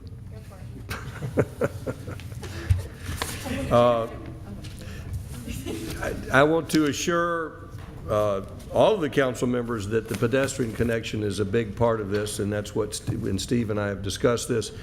My one reservation about the plan is the triangle. The triangle needs to be an element of this plan, but what that element is very dependent upon the transportation solutions. So before we committed to a pavilion or any specific proposal, I would like to see what this council support as far as the transportation plan. So I do support all of the elements, but that slight change is the triangle is an element of this plan, but whether or not it is a pavilion or some other solution, I would reserve that until I heard more from transportation. I do know that that triangle, as beautiful as it is very little used outside of Alive After 5. I think we all walk past that and recognize that that's not the highest and best use of that property. The pavilion might be the right solution, but I think it's very dependent upon what the connection is what that solution would be. So I'm just saying, I recognize that the triangle is an element, but to say the pavilion is an element of that triangle, I think it's premature until we see what the pedestrian connection or connections may be. And with that, I do support moving forward with the scope of the project as suggested by the DDA with that one little tweak. So at this time, do we have a motion? Yes, sir. Councilmember Wynn, do you have a motion? Yes, sir. I have a motion to move forward with Phase 1, City Green, Phase 2, Amphitheater, Phase 3, Heart of Roswell Park, with the caveat that the mayor threw in, and I do agree with him on the transportation on that one, to do a design, to go after procurement for a design firm at the amount of $578,167. Do we have a second? Second by Councilmember DiPolito. So as I understand, you're approving the scope of the project as presented by the DDA and with the reservation that we need to take a harder look at the Heart of Roswell Triangle Park. Yes, sir, and my understanding is that whoever is the consultant will be talking very actively with our community development, our transportation, our public safety, and our public works, and I mean really all of our department heads. And so they're going to be intimately involved in this whole master planning. And we'll have opportunities for rocking chairs to be added. Bring your own. We can rent them for $5 an hour. Maybe make a little bit more revenue. What the hell, right? We can put your name on the rocking chair, and you can. That's my rocking chair. You can be. All right. We have a motion and a second. Further discussion. Yes, Councilmember Price. It was my understanding that we were just going to be voting on this conceptually, and the details of the budgetary issue would be handled under budget. Correct. So we're just talking about the scope of what this council wants to move forward with.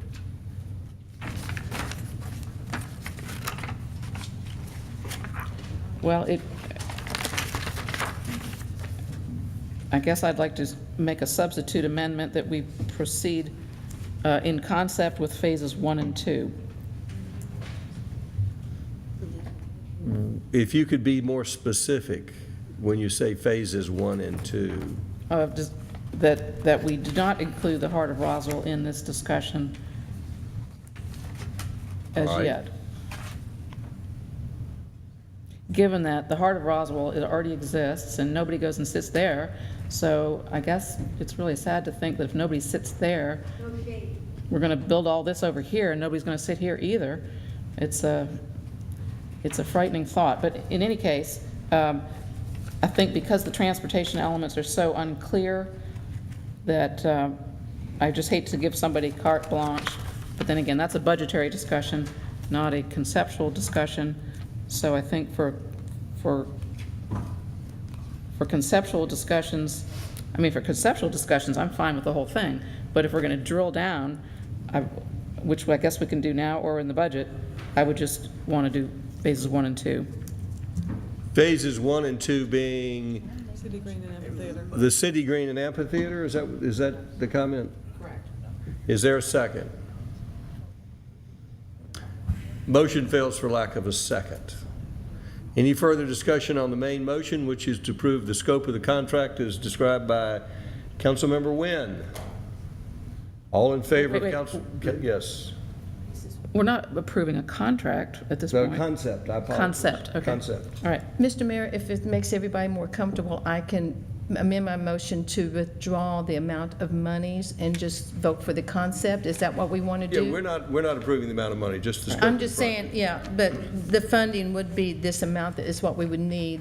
Well, we'll vote on that as part of the budget. All we're looking at is the scope of the project, scope Okay. of the design. Would you like for me to amend the motion and omit Yes. the, okay, then my motion is to move forward with Phase 1 City Green, Phase 2 Amphitheater, Phase 3 Heart of Roswell Park as a This is the conceptual design, design. the As a conceptual conceptual design. design, to adopt this conceptual design. Motion by Councilmember Wynn, Councilmember DiPolito, is that clarification acceptable? We have a motion and a second. Any further discussion, any questions? Was that to adopt the design or to explore the conceptual To design? move forward with this conceptual design to a design consultant. Okay. Any further discussion? All in favor of the motion, raise their hands. That's Diamond, DiPolito, Wynn. That's unanimous. Eigelhart and Price. It's wonderful to have a unanimous vote when you're the mayor. It means we have a happy family up here.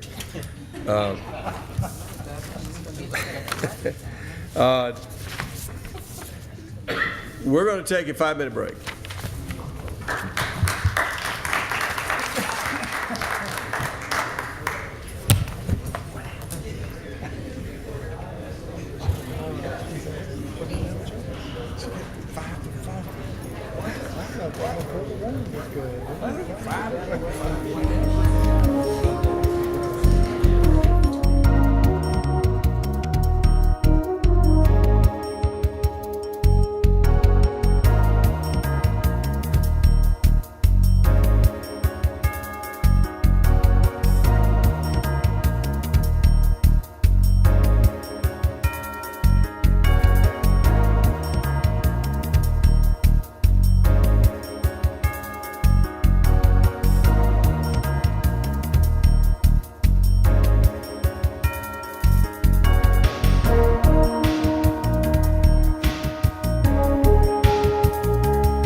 Mr. Davidson, you may proceed with the second reading of the budget.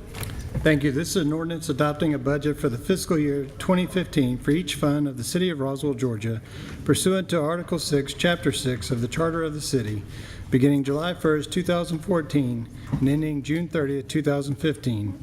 appropriating the amounts shown in each budget as expenditures, adopting the item of anticipated funding sources, prohibiting expenditures to exceed appropriations, and prohibiting expenditures from exceeding actual funding sources, and amending the Code of Ordinances to effectuate such adoption. Now therefore, the Mayor and Council of the City of Roswell, pursuant to their authority, do hereby adopt the following ordinance. The City of Roswell, Georgia hereby adopts an expenditure budget as amended from first reading for fiscal year 2015, said budget being described below and shown in Exhibit A, or Schedule A, for each fund of the City of Roswell, Georgia. General Fund, $63,285,371. Confiscated Assets Fund, $334,654. E911 Fund, $1,930,049. Impact Fee Fund, $70,000. Cemetery Fund, $23,500. Hotel Motel Fund, $1,038,331. Lita Thompson Rental Fund, $124,328. Capital Projects Fund, $7,940,272. Debt Service Fund, $5,761,513. Water and Sewer Fund, $3,376,917. Stormwater Fund, $3,292,355. Solid Waste Fund, $10,069,237. Recreation Participation Fund, $5,257,000 or $961. Workers' Compensation Fund, $503,655. Group Benefit Fund, $7,150,051. Risk and Liability Fund, $1,137,960. Fleet Services Fund, $714,115, and grants, $20,270, for a total of $112,030,539. A millage rate of 5.455 mils is hereby established as part of the approved budget based on the estimated digest of Fulton County. The millage rate may require adjustment upon approval of a certified tax digest for tax year 2014. This budget fixes the number of budgeted full-time positions of the city at 595. The Mayor and Council adopt a capital improvement plan for fiscal year 2015 through 2019 as attached hereto and incorporated herein is Schedule B. This plan does not indicate any promise of appropriations for future years, and this plan may only be modified through action of the Mayor and City Council. Mayor and Council further approve the reappropriation of all approved capital project and contingency funding that is unspent and available as of June 30th, 2014. Mayor and Council further approve the reappropriation of all unspent fiscal year 2014 firefighter fees to continue to fund firefighter staffing at 28 personnel in fiscal year 2015. Mayor and Council further approve the establishment of a citywide fuel and utility contingency and approve the reappropriation and transfer of unspent and available fiscal year 2014 fuel and utility budgets to such contingency. And the Mayor and Council further approve the reappropriation of all unspent and available fiscal year 2014 funding for on-call architectural services in the Community Development Department in fiscal year 2015. And the city administrator and his or her designee may promulgate all necessary internal rules, regulations, and policies to ensure that this budget ordinance is followed. And if approved, this will be the second reading of the ordinance. You may proceed with the presentation of the budget. Thank you. We have a brief presentation for you tonight to highlight, provide you some highlights of the proposed budget as approved and changed at the first budget reading.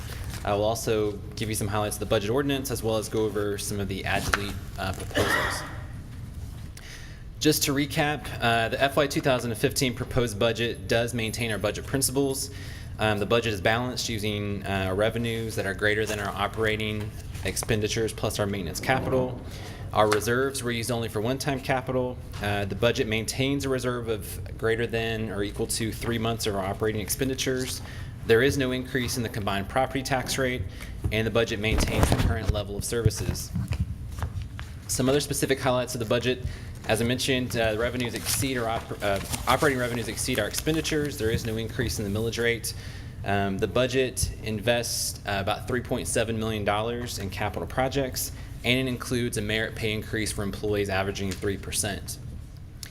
This chart provides Just a you confirmation before we go forward. Yes. When we talk about the budget, this is with the amendments as adopted by council at the first reading. That is correct. So these numbers have been changed to reflect the amendments by council. That is correct. Thank you. So our total revenues across all funds total $112.7 million. As you can see, that's primarily made up of our property tax, our charges for service external, which are our charges through our enterprise funds, as well as our sales tax and interfund revenues. Those interfund revenues include employer contributions for health care, as well as indirect cost charges among various funds. Our expenditure summary across all funds totals $112 million, primarily made up of our police department, administration, environmental public works, and recreation and parks departments. Moving on to our general fund operating budget, our general fund revenues for FY 2015 are proposed at $61.6 million. That includes our sales tax at $21.6, our property tax, franchise, alcohol and business and insurance taxes, and our other revenues, which consist of our licenses and permits, fines and forfeitures, and various other miscellaneous revenues. In terms of our general fund operating budget, the FY 2015 proposed number as changed at the first reading remain at $59.6 million. That includes about $3.3 million in maintenance capital and $56.3 million in operating expenditures. It's an increase of less than 1% from FY 2014 approved. Our general fund expenditures are allocated across the departments as shown here in this pie chart. The police department, recreation and parks, administration, and transportation make up the bulk of our general fund operating budget. The next slide shows you a history of our authorized full-time employees across all funds. As you can see, the FY 2015 proposed budget includes 595 full-time positions, which is a net increase of 4 positions compared to the prior year. This gives you a summary of our total general fund operating budget. So you can see that our proposed revenues were at $61,562,175. Our proposed operating expenditures, including maintenance capital, was $59,598,151. The remaining amount was allocated for our one-time capital, which leaves a amount remaining of $0. This also shows you that we do maintain a 25% fund balance reserve by policy, which is just over $14 million. Moving on to our general fund one-time capital, our available fund balance, estimated available fund balance going into FY 2015 is just over $1.8 million. When you combine that with our unallocated current revenues of $1.9 million, we have total available funding for one-time capital of $3,825,168. As of the first reading, there were total projects, one-time capital projects approved of $3,687,220, which leaves a remaining amount of $137,948. Some highlights in our other funds. Our water and sewer fund, you can see that our revenues for FY 2015 are $3.4 million, as well as our expenditures are also at $3.4 million.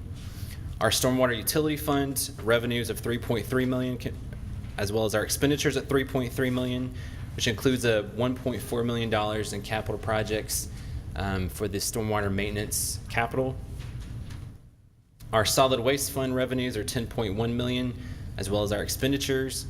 And this last graph shows you our total recreation and parks budget, excluding the cemetery care fund, Lita Thompson fund, and one-time capital.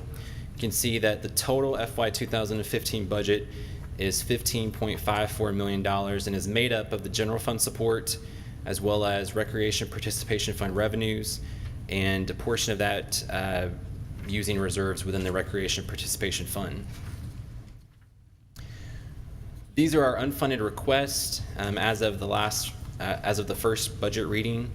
This slide shows you our unfunded program change requests. This includes a part-time administrative position in recreation and parks, marketing for historic homes, as well as a bicycle and pedestrian plan and transportation. In terms of our maintenance capital, unfunded requests total $431,000 and include structural repair at the Bill Johnson Community Activity Building, Smith Plantation painting, scoreboard replacement, playground replacement, hardware at the Cultural Arts Center, as well as painting and flooring at the Cultural Arts Center. Unfunded one-time capital projects include replacing an underground tank at the Cultural Arts Center, various restroom renovations at some of our recreation and parks facilities, the Barrington Hall public restroom facility, shade systems, uplighting at Barrington Hall, City Hall landscaping, pavilion improvements at both Smith and Bullock, a tennis court and parking lot related to the Adult Recreation Center pool, cell phone charging stations, and lacrosse restrooms at Elkins Point Middle School. Additionally, there were other unfunded one-time capital requests in the police department, replacing their laptops, as well as pedestrian safety enhancements within transportation. To provide you some highlights from our budget ordinance, the budget ordinance, as you heard, does include the establishment of a fuel and utility contingency. Basically, in FY 2015, we right-sized our utility budgets to be more in line with our actual expenditures. What this would do would be to establish a fuel and utility contingency in the general fund, funded through savings from FY 2014. And should there be any unexpected expenditures, increases over what we budgeted, those funds could be accessed upon approval by the city administrator to help cover those increased costs. The budget ordinance also includes reappropriating unspent firefighter fees to help fund a 28 staffing day within the fire department, as well as reappropriating on-call architectural services within community development. The budget ordinance also gives the city administrator authority to distribute the merit pay and group health funding once those amounts and distributions across departments are actually known. To give you some updates from our first budget reading, as you can see, our proposed budget was at $110 million. After the first reading, that increased to about $112 million. In our general fund, that was an increase of $822,742, as well as an increase in our other funds of about $852,000. Just to clarify, that $852,000 increase is primarily moving those funds out of our general fund to the capital projects fund, where they'll be spent for some of those one-time capital projects that were approved. This table gives you the changes within our general fund across the different types of expenditures. So you can see our operating budget, or operating expenditures within the general fund actually decreased by $29,670 as a net decrease. Our maintenance capital increased by a net amount of $20,000, and our one-time capital increased by $832,412. This next slide shows you that after the proposed budget, we had available for programming $953,000. When you combine that with the deleted approved items, it totaled $1.2 million. Excuse me. After the ad proposals were factored in, we have a remaining amount of $137,948. These items show you the approved ad proposals in terms of the operating budget from the first reading. This includes the Arts Commission budget proposals that totaled about $38,000. It also included the addition of a branding support position, transferring the part-time administrative assistant for special events from community development to administration, as well as adding one additional safe-built code enforcement officer in community development. Other approved changes for maintenance capital, $100,000 was added for system-wide park improvements and beautification. $832,412 was added in one-time capital, and that included the Oxbow retaining wall, additional funding for the Lakes and Ponds program, and funding for the design of the City Green project. This slide shows you the approved delete items, which included city sponsorship of special event funding at $50,820, and those were the basically unallocated funding for city-sponsored special events. Funding was also removed for moving the administrative assistant in community development from part-time to full-time, as well as removing the funding for the part-time special events coordinator position in administration, as well as removing the municipal complex officer position for City Hall security. And then finally, the maintenance capital proposal that was deleted was the IT data backup solution in the amount of $80,000. Our add delete proposals that have been brought forward this evening. As you can see here, this shows that we do have $137,948 remaining. Total add proposals or suggestions of $94,116. This would increase our general fund reserve by policy by about $23,529, which would leave $20,303 remaining. The items that make up this total amount include restoring the funding for the city sponsorship of special events that was deleted at the first reading, as well as adding a part-time special events volunteer coordinator position in the amount of $43,296. The list does not include the recommendation that was forwarded to you all in a memo to restore the funding for the security officer for City Hall. That concludes the presentation, and we're available for any questions. An opportunity to address her suggested ads. Thank you, Mr. Mayor. You've received a memo outlining the job description for the special events volunteer coordinator, which is a part-time position, which is a complement to the special events manager position that is already in the budget as of right now. This position will be responsible for being the primary point of contact to develop and maintain a volunteer database for our special events and any other volunteer activities that the city may embark upon. We believe this will be an important complement to take us to a more effective and efficient way to manage our special events. It is tailored after the City of Decatur's model and the way that they manage special events. They have about the same number of events each year that the City of Roswell does, and we feel like this will enhance that, provide people an opportunity to get engaged in the community, to know how to engage in the community, allow us to better manage our special events as we move forward. That item is on the add delete list. The item that Brian referred to is the municipal complex officer. The Security Oversight Committee met along with the city attorney last week to discuss security options, security measure options in City Hall. We have some ideas about how that might happen, and a while back the Security Oversight Committee recommended a single point of entry for City Hall. With some of the clarifications that have come about with House Bill 60, the gun law, we believe that removal of the municipal complex officer severely hampers our ability to provide what we believe is an adequate level of security in City Hall. We understand that the council, there's not consensus on the council regarding a single point of entry, and we understand the importance of striking the balance of having transparency and accessibility from our visitors and citizens to the government. We must balance that with a level of security. With that, the Security Oversight Committee looked at it, and instead of having a single point of entry with metal detectors, we were proposing two areas of screening, one on the ground floor near the community development entrance, and then another one on the main level rotunda, so that the main grand staircase could continue to be used.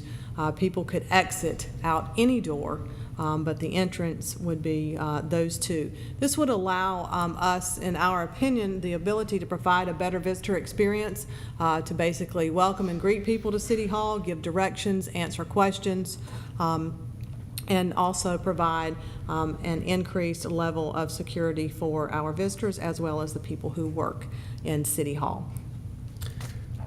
I do support all of these staff recommendations. The part-time special events volunteer coordinator, we could see from our trip to Decatur how valuable that really was. They commented not only did it help the special events, but it really was a way to engage the citizens and get them involved in the community. Oftentimes I have people come to me and say, I'd like to volunteer, and I really don't have a good way to get them into the system. And so I think that would be very helpful for the city. I do support the adding the $50,000 back into the special events. I would suggest to council that we need a transitional period to go from our current system to a new system, and a lot of these people have, we've got a lot of leverage out of these events. They raise a lot of money, and I would like to see this council continue this funding for at least, this year, and with the understanding that we're going to be cutting back next year. And finally, on the security, this is less than staff had asked for, but I do believe it's the minimum what we need to, the most valuable asset we have here is our people. This is telling our employees that we value you. We don't want you to feel uncomfortable working in City Hall as a target. I think the way that it's proposed by the city, it can be adding security, but adding security in a friendly way that that puts a good face on it. So I do support all of these changes, and I think Kay has worked it out so that we can stay within our budget principles and still have a budget that stays, the revenues and operating expenses and maintenance capital can still be balanced. So I recommend these to council. So at this time, we'll hear comments from council about the K's. If we could start with a discussion of K's adds and deletes, I would appreciate it, and then we can move on to further other adds and deletes. But if you could address your questions and comments first to K's. We won't be voting on this. I would like to have a full discussion on all these items, but I'd like to have a discussion begin with a discussion of K's adds and staff's adds and deletes, not K's. Councilmember Price. Yeah, regarding the special events volunteer coordinator, when we went to Decatur, I found a lot of things that they do intriguing, but that one perplexed me because so many of our events, or I guess we're talking about just city-wide events, not events where other entities are providing their own volunteers, or would we be entering into areas that other entities are providing their own people? Kay can answer that, but my understanding was if they have a full contingent of volunteers and did not need that help, they wouldn't be leaning on it. But I know volunteers are always in short supply on the bigger events. Kay. In my conversations and follow-up with Decatur over the last week or so to kind of ferret that out, because that's a good point, Councilmember Price. And the proposal here from city staff, Roswell city staff, is that these would be for permitted events, meaning an event in the city by any organization that would require a permit. And if they have their own cadre of volunteers, and they might not need to call upon the city, but we would coordinate with them so that, let's say it was a festival and they told us that they felt like that they only needed 25 volunteers, and when we routed that through city staff for input by the multiple departments involved, we might determine that to best manage the event they might need 50 volunteers. So we would be able to look into our database and call upon people who are interested in that particular type of event to augment what they already have. It's just a good way to organize it and make sure that we have the appropriate level of volunteers and also city staff if they're involved, from transportation, police department, public works, etc. And how many hours will we expect that person to be available? That person would be available up to 30 hours a week. I think one of the things that we will find out, should this get approved, is as we move forward, we will put a finer point on the details, and the funding provides for up to 30 hours. Obviously, some of these things are seasonal. They might work more hours in one week during a particular season, much less hours in another arena. It also includes the funding, the ability for us to get licensing for volunteer software database so that we can manage this and be able to communicate with volunteers. I'm sorry, so you're saying that that money is not just salary? Yes, ma'am, that's correct. It would be any startup supplies, and because we don't know the cost of the particular software that we might get, so in the memo that you got, I noted that we believe that this will be more than adequate funding and that we would quote-unquote right-size that amount later in the fiscal year and could adjust that downward as appropriate once we have the ability to hire a person and get them on board and start it up. Right, I agree that it takes kind of a special person to do that job, but wouldn't particularly take a whole lot of training or technical expertise necessarily. So if that were just salary alone, I would consider that somewhat high. Yes, ma'am, I think that would be. The other thing that we are proposing in this would be that this person this coordinator develop a orientation and training program so that we develop a consistency with the volunteers that are working the events that the city permits. We believe that to be very important and one of the hallmarks of Decatur's successes. So, like I said, that amount may be more robust than necessary, and we are certainly prepared to adjust that as appropriate once we get more details, and perhaps that could happen as soon as mid-year budget adjustment should this item be approved tonight. Councilmember Wynn. Thank you, Mr. Mayor. I wasn't for sure about adding the funding for the special events to $50,000, but Mayor, you convinced me, I think at the first reading, that it's only fair to give the people notification and you know, do it that way instead of just doing it cold turkey. So I'm in favor of that. And the volunteer coordinator, I think that's what we're lacking right now. And so I wholeheartedly support the volunteer coordinator. I do have a question for Ms. Love, though, on the security officer. I think I heard that you said that we would not be using metal detectors, so how would the security officers, since we have one, but both security officers secure, I guess, the entryway, or how are they going to scrutinize the people coming into City Hall? The Security Oversight Committee discussed this at great length regarding what tools might be appropriate, and if you've attended any of the Braves games at Turner Field, there's a little small instrument, looks kind of like a stick, and it has a little light on the end whereby they can look in someone's purse should there be some suspicion. There are, just like in some security places, we could have a tool of a wand should there be a need. However, the goal would be not to utilize those tools as each person is going by, but for us to develop the policy such as, will we inspect backpacks and briefcases? These are policy that would need to be developed, and the council would have to provide us guidance on that. And something I failed to point out is this would not change security in our courtroom. There is a metal detector at the entrance to the courtroom, and that will stay in place without respect to what you do or don't decide about other security measures in City Hall.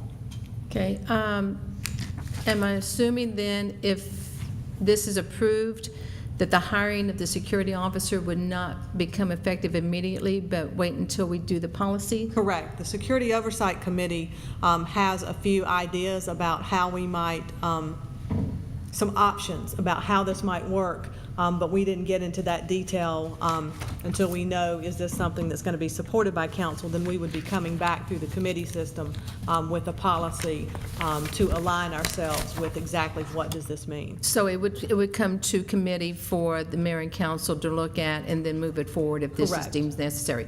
So we would not be hiring the security officer, let's say, as soon as this budget's passed. It would be like a place marker for.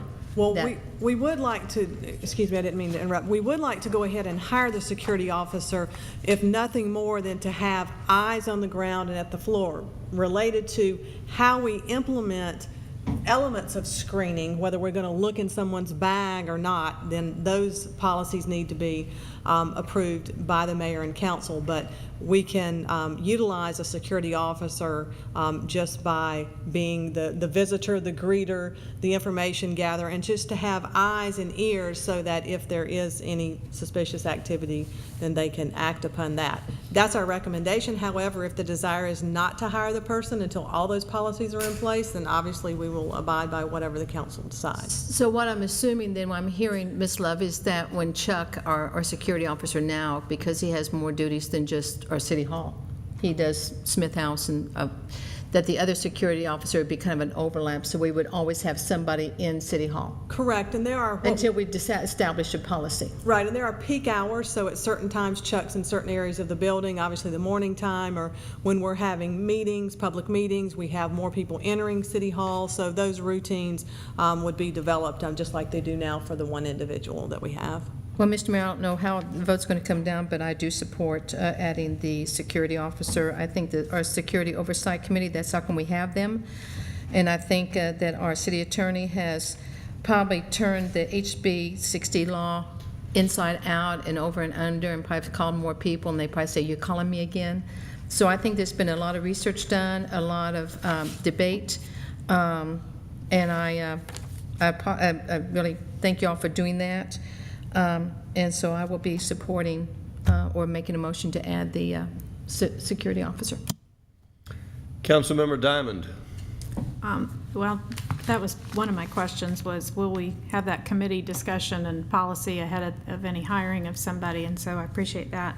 On this volunteer coordinator, are we hoping at some point to move toward the model of Decatur of having some of the larger events pay into that to offset that? Absolutely. I think that was one of the critical points that they made to us related to how they got those funding. They mentioned to us, and I'm sure you recall, that when they started this position, there was a United Way grant available. Well, we have the best grants manager around, so I think that we could certainly task him to take a look, and we know the United Way grant's not out there, but what grants are available, if any, for particular types of events or initiatives where we could get some augmentation of funding. And then I think if the council identified these signature events that are these larger events that bring in more people and are more intense impact on the city, and develop a flat amount that we would expect them to pay, I'm confident people would gladly pay that in order to be in partnership with the city. Is it possible that it could be a part-time events or part-time volunteer coordinator without just being for special events? Absolutely, and that was our thought process as we have gone through this with Decatur over the last couple of weeks, that while it's focus is special events, there are things in the city that we do that we call an internal special events that would be helpful if we had a volunteer for, and we would absolutely use that database for that as well, for people who might want to get involved and volunteer for initiatives of the city. I guess I'd like to see that evolve into some kind of public process for people to get involved on the boards and commissions, so we can vet that out. In light of those answers, I'm in favor of the page 37 recommendations. Councilmember Eichelhardt. We added a position for special events, which is something new, and then we stated the intent to try and reduce other costs on the future city-sponsored events, and now we're adding another person and not cutting anything. In fact, we're making sure we don't.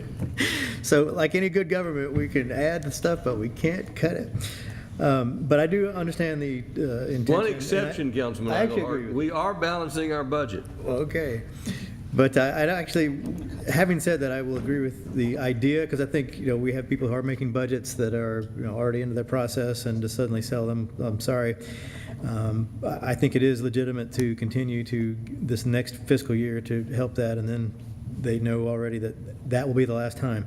However, looking at the budget for this year from January to June, the amount of sponsorships put out was $41,422, and that included not the whole list, but the Georgia Ride to the Capitol, 8th grade walking tours, March of Dimes, March for Babies, Drake Walk, Criterium, Century Ride, Chattahoochee Challenge, the Earth Day Kids Fest, Flying Colors Butterfly Festival, and Possum Trot. So I think it is safe to say that we can, or I'm going to propose that we put $40,000 instead of $50,820. So at least we cut $10,820. I do think we then do cover people who have had things in the past, and we'll be okay with that. So that would be my suggestion. And as throughout the whole process here with all these events, and I think this is what you're saying, we still have to talk through exactly what we're going to do with all this. Essentially, we're putting a fund of money together that we will then figure out how we're going to do this. I mean, there are certainly good things we learned from Decatur, but that may or may not be the ultimate best thing for us. So I'm fine with that as well. On the security officer, I didn't support closing down to one door, and I don't support this because at least the one door did have some security. I would grant that has some basis. If you just have other people on 2 floors, I just don't see any real security value. If you can come in any door, you can scoot up the stairs. You may or may not be where things are. And I think last time around somebody mentioned coming. Well, if you remember, the guy never made it to the city hall. He was stopped before then because there were officers on the ground. And if he had, he wasn't coming through the door to go through a metal detector. He was going to ram right through. So, I just think if somebody is intending to come in to do harm, they're going to do it. And even our folks who are there with a gun, somebody who's already ahead of them, unfortunately, that's likely to happen. So I think that rather than living in fear, we need to understand, we've gone along here just fine for quite a long time. I understand the new bill may make it more possible for people to bring some guns in, but that's what the idiots under the Gold Dome did. So, I just don't think this in particular resolves any problem, so I would not support that. Any other comments or questions before we start entertaining motions? Councilmember DiPolito. Thank you.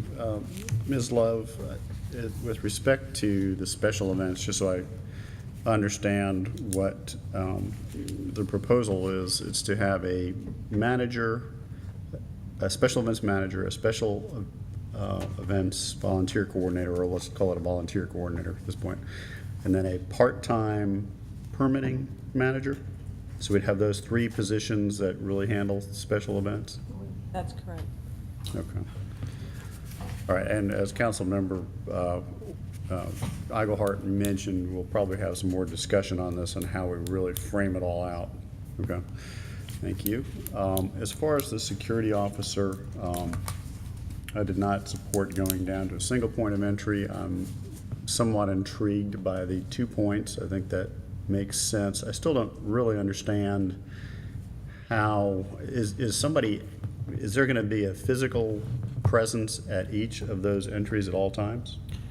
For the most part, yes, sir. Obviously, they'll have breaks, and there'll be times when they may be tasked to go to the another department, but for the majority of the time, yes, there will be eyes at that door. And one of the thoughts is about it, and Councilman Reinhardt, I agree, if somebody wants to do something, we're all sitting ducks here with windows to our back. So clearly, if somebody wants to do something, I think the idea is to, as sad as it is to minimize risk or loss. So if some people are able to get in here and wander about for a long time, then we might not know what our situation is, or we might not go into lockdown as soon as we would have otherwise. We are not going to prevent someone who really wants to do something, but those people that may be on the cusp, then we believe that just simply having interaction, human interaction, and these people are trained to look into from body language and different things. And if somebody is walking through the front door with a gun that's exposed, then we'll know it sooner than later, and that's the goal. We're mindful that we're not going to eliminate all risk. Okay, Mr. Davidson, as far as the law is concerned, the new law that's going into effect, by having an individual at each of these doorways, does that prevent people from bringing guns into City Hall?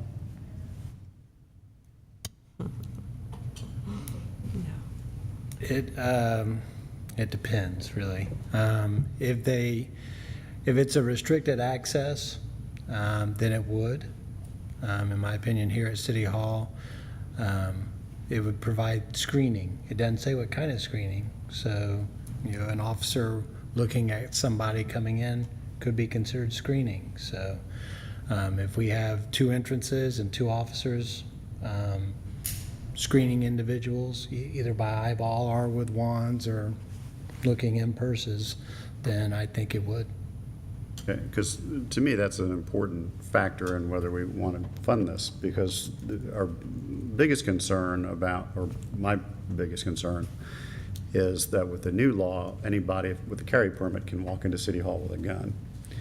And that just creates opportunity that we don't need. But if by having this additional security officer that provides the screening that the law requires to prevent people from bringing guns into City Hall, then I'd favor it. So are you saying that does provide that? I think it would, yes. Okay, thank you. Mr. Mayor, may I say something? Council, Kayla. At the GMA convention, the GMA attorney who worked very closely with legislators in crafting this bill, I asked that question, and it is their opinion. They have asked for an attorney general's opinion on it as well, but GMA is of the opinion that that does meet the metric for screening. It does not have to be a device. It can be an individual person to be doing screening. Okay, thank you. Just a personal note, I think it's interesting that the legislators who put this into effect made it so that you could go into a government building if you had screening. And it just, coincidentally, they have screening at their buildings. So thank you to our state legislators for another mandate where they're costing us money. Councilmember Eichelhard. I want to clarify that point, because if we don't have them at the doors, does that count for screening? Because if somebody comes in that front door and both officers happen to be up here, at what point do they screen? Does that clarify, or does that qualify as being screened? Well, I think having restricted access with screening. So we have screening in place. Now, what that policy is, I don't know yet. So my recommendation is to come up with what the policy would be. Whether you lock the staircase door and always have somebody downstairs for ADA access while the other officer is patrolling. I mean, that's a policy decision that's going to have to be made. But I think as long as there is somebody there to do the screening, what that is, I don't know. But you just said they have to be there at all times. Well, you would have restricted access with screening. So you're not going to... The answer, yes, they have to be there at all times at that door. You have to have screening in place. So, I mean, to me, yes, you would have to have somebody there at that time to have screening in place in order to effectuate. So that's different from what we've just described as them being, say, at the elevator or at the upstairs or... Well, it's at the point of access. So, I mean, we're policy. Right. It's going to be, that's something that this council's going to have to decide. But ultimately, we will have to have them at the doors in order to make it work, I think. So the plan as described is not going to work. They would not have to be sitting at the door. They could be sitting where Mel sits right now and watching people come in. And if they determine that there is something, it's an eyeball screen. So, downstairs, I'm not sure exactly where you're going to put them. If you put them where we had them prior, Correct. That was our then recommendation. I think that's screening also. And so do you think that who was it, Duluth, their plan on designating the building as a municipal court, saying that you can't have access? That's Norcross. Okay, Norcross, thanks. Yeah. Do you think that will not work, or we just don't know? I think that this building is a courthouse by the state's definition. I wouldn't want to be the first one to get challenged, but if we are, so be it. So I think they actually are restricted from this building. So I just think that is a solution that can work. But we just put up a big sign on this left, on the right, this side door. It says entrance. We drilled holes into the stuff and put it up there. What are we going to do? Oh, never mind. Or take it down and leave the holes. But it just doesn't make sense. But do we not value the people who are at Hembry or at any of the rec and parks areas? I mean, we're just telling people, you can go over there. Because come here, we've got somebody in the place. We don't have them over there. So if you really want to do something, go there. So who do we value? Any other comments before we entertain motions? Councilman Eichelhardt, I'm going to give you the first shot at it, given that you're chair of the department. I'm going to make two motions, or maybe one motion if you'll make it into one. Councilmember DiPolito. I'm sorry. I wanted to make a couple of comments first before the motion. One of the items, and I'm not proposing we add this, the dollar amount, but there was an item in here for a citywide bicycle pedestrian plan, which I think is an important item, and I would love to see us move forward on that. I don't necessarily feel that we need to hire a consultant to do that. We have a lot of plans, but I would love for our transportation department, as talented as they are, to be able to find some time to be able to start at least working on that. So my recommendation, because it was included here as an unfunded item, I would love for that to become an item that we do internally with our transportation department, because I believe we have the talent in-house to at least get that in motion. So I just wanted to make that comment. Thank you. Thank you, sir.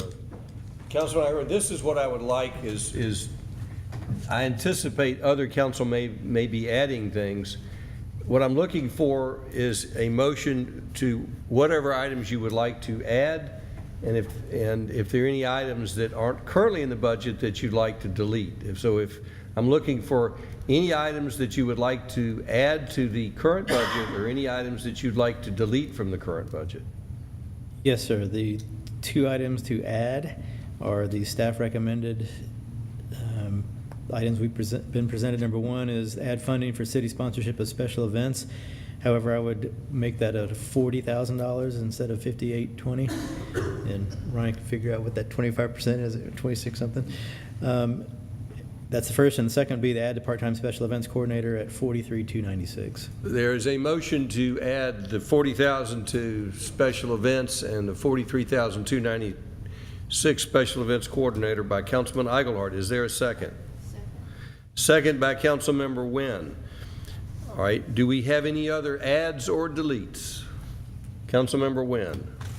Thank you, Mr. Mayor. Add the security officer for $70,675. Can we take these one at a time? We will take them one at a time when we vote on it.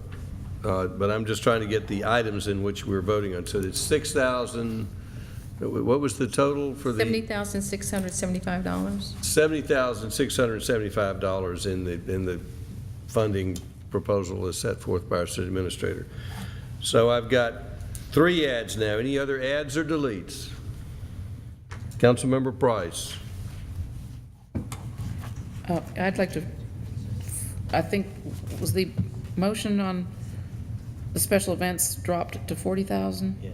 Yes, it is. Yeah, I'd like to restore that to the full 50820. There is a motion, a substitute motion to make it $50,820. Is there a second to that motion?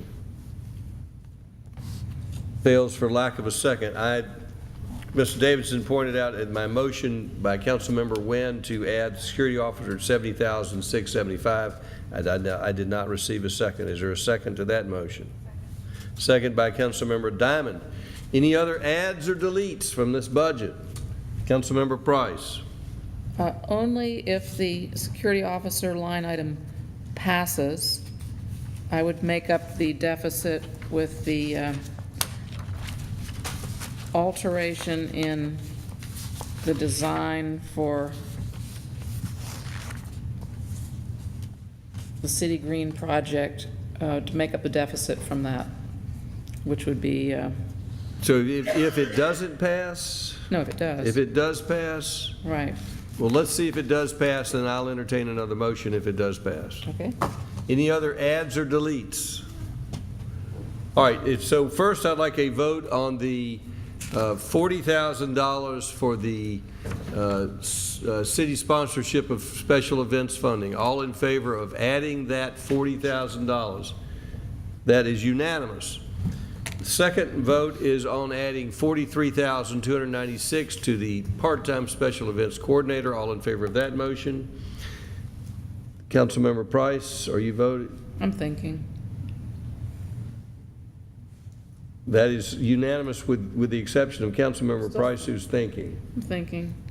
I guess we'll go with that. That would be a unanimous vote on the special events coordinator. The last vote is on the security officer of $70,675. All in favor of that motion, raise their hands. That's Diamond, DiPolito, Wynn. All opposed? That's Eigelhart and Price. Now, Councilmember Price, I said if that passed, I'd allow you to make another motion. So what is your next motion? To make up the deficit, instead of coming out of operating contingency, to make the budget come to full balance, and taking out the additional funding from item number 11 on page 33. So is the $54,000, $54,433, you're suggesting that be deleted from the design for the city green? It'd be 44, because we dropped the special events down. Kay, you want to comment? I'm trying to figure out what this is. Well, we need to kind of get a tally because the reserve requirement will change when we drop down the 58 to 40. So do you have a tally of where we stand with the amount left to allocate that we're short? Yeah, excuse me. If we drop the 50,820 down to 40, the total amount remaining would be 33,828. That's available, and then of that amount, if we add operating funding, we would need to set aside an amount for our operating reserve, our reserve by policy. So truly, the amount that could be allocated would be $27,062. That would bring you down to a zero amount remaining. Which would, then we'd be 43,000 some odd short that would have to be allocated from operating contingency or from Councilmember Price's suggestion. The city green design is not an operating expenditure, that is over in the capital, correct? Correct. So I don't know how that, I can't connect those dots. All right, let's see if we get a second first. There is a motion to revise the design for the green to subtract how much from it, Councilmember Price? Well, I'm not sure. I think 27,371, but I'm not sure if my math is correct. Well, I need a specific motion. Well, he hasn't told us what that number would be. It would be 33,828. So to take 33,000 some odd cents out of the village green design and to put it into this security oversight, this security position. Is that your motion? If that's impossible, then I guess that's impossible, but it would seem like we should be able to do Well, that. it's not impossible. We're just trying to keep to our budget principles. Right. Let's see do we have a second to that, and then I'll see if I need to do the math on the budget principles. We have a second to that motion? I'll second it. All right. What I'm trying to find out is it's important for us to try to keep our budget principles. If we'll take a short break while y'all do the calculations. Councilmember DiPolito. I just wanted a clarification as well. On the original motion, the way I understand it, the balance was being taken from operating contingency. Is that correct? Correct. Okay, thank you. So we're just trying to do a calculation to see if we are staying within our balanced budget of revenues being greater than or equal to operating expenses and maintenance expenses. We're just doing a little balance to see if this balances out, correct? Correct. Between And capital before we and take a operating. vote. And we get the exact amount.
special events at $40,000, adding the part-time special events volunteer coordinator at $43,296. That leaves a total remaining amount of $33,828. Of that amount, there is $27,062 available to allocate to the security officer, which would mean we would need to reduce operating contingency by $43,613 to fully fund the security officer position. Please turn on your microphone. They wanted to defund, the suggestion was take money out of the Village Green design. Does this do that? This would take it out of contingency, operating contingency. That was not what the point was. So we have that number. 43,613? Well, yeah, but hang on one sec. So we have that number, and so what Councilmember Price's proposal or motion is, that's seconded, is to reduce the city green design, the 578 and some change, decrease that by the 43 and 613. correct, and not reduce the operating contingency. Okay. So with that, because that's over in one-time capital, correct? Right. That's a different pot of money. Right. So good luck with that. Do you need to go back to the drawing board? Yes. Thank you.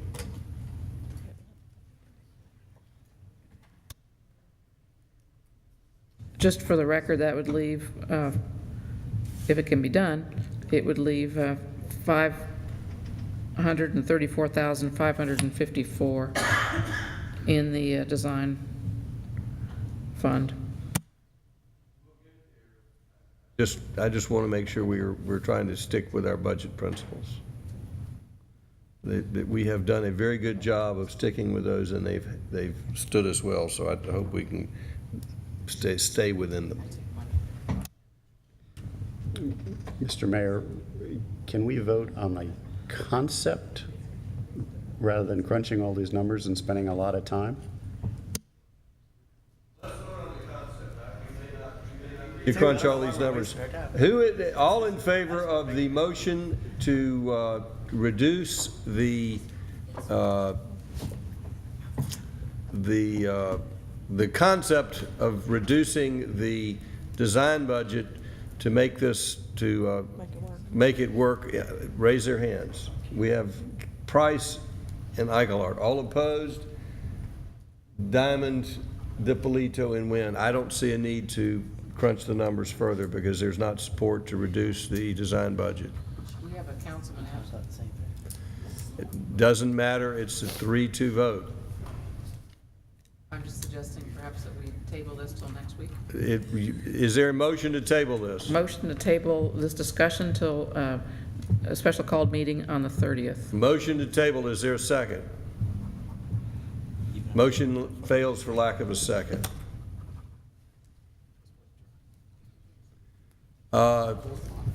All right, so now we're voting on the budget with the 3 adds.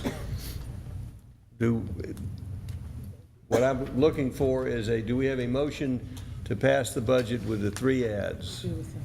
I feel so strongly about the other, I will not be making a motion, so somebody can make a motion. Mr. Mayor, I make a motion to pass the FY15 budget with the 3 add-ons, the sponsorship for $40,000, the volunteer coordinator for $43,296, and the security officer for $70,675. Motion by Councilmember Wynn. Is there a second? Second by Councilmember DiPolito. Anyone in the audience have any questions or comments?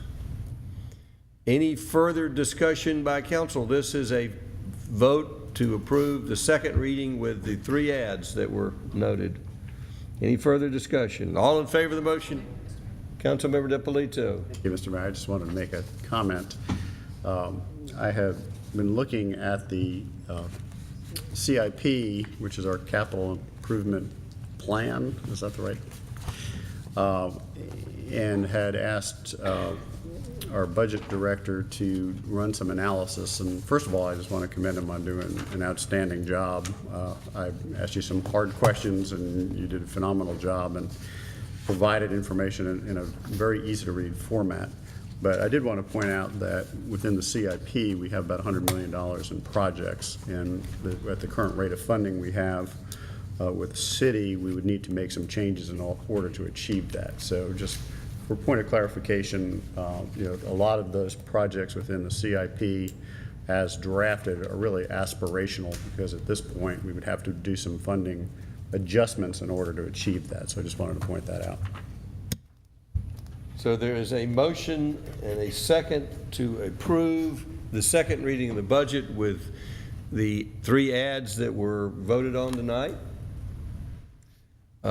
Any further discussion? All in favor of the motion, raise their hands. That's Diamond, DiPolito, and Wynn. All opposed? Eigelhart and Price. The budget is adopted. We'll read the millage rate. Thank you. This is an ordinance to adopt the millage rate. Now therefore, the mayor and council of the city of Roswell wish to establish a millage rate of 5.455. The millage rate has a component of 4.464 mills for the general fund, operating and capital improvements budget, and a component of 0.991 mills for servicing bonded indebtedness.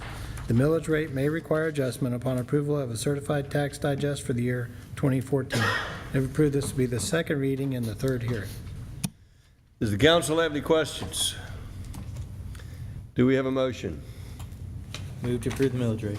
Motion to approve the millage rate by Councilmember Eigelhart. Is there a second?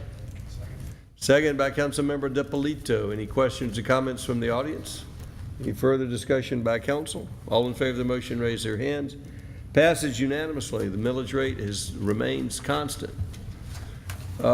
Next we have year-end budget amendment 2014.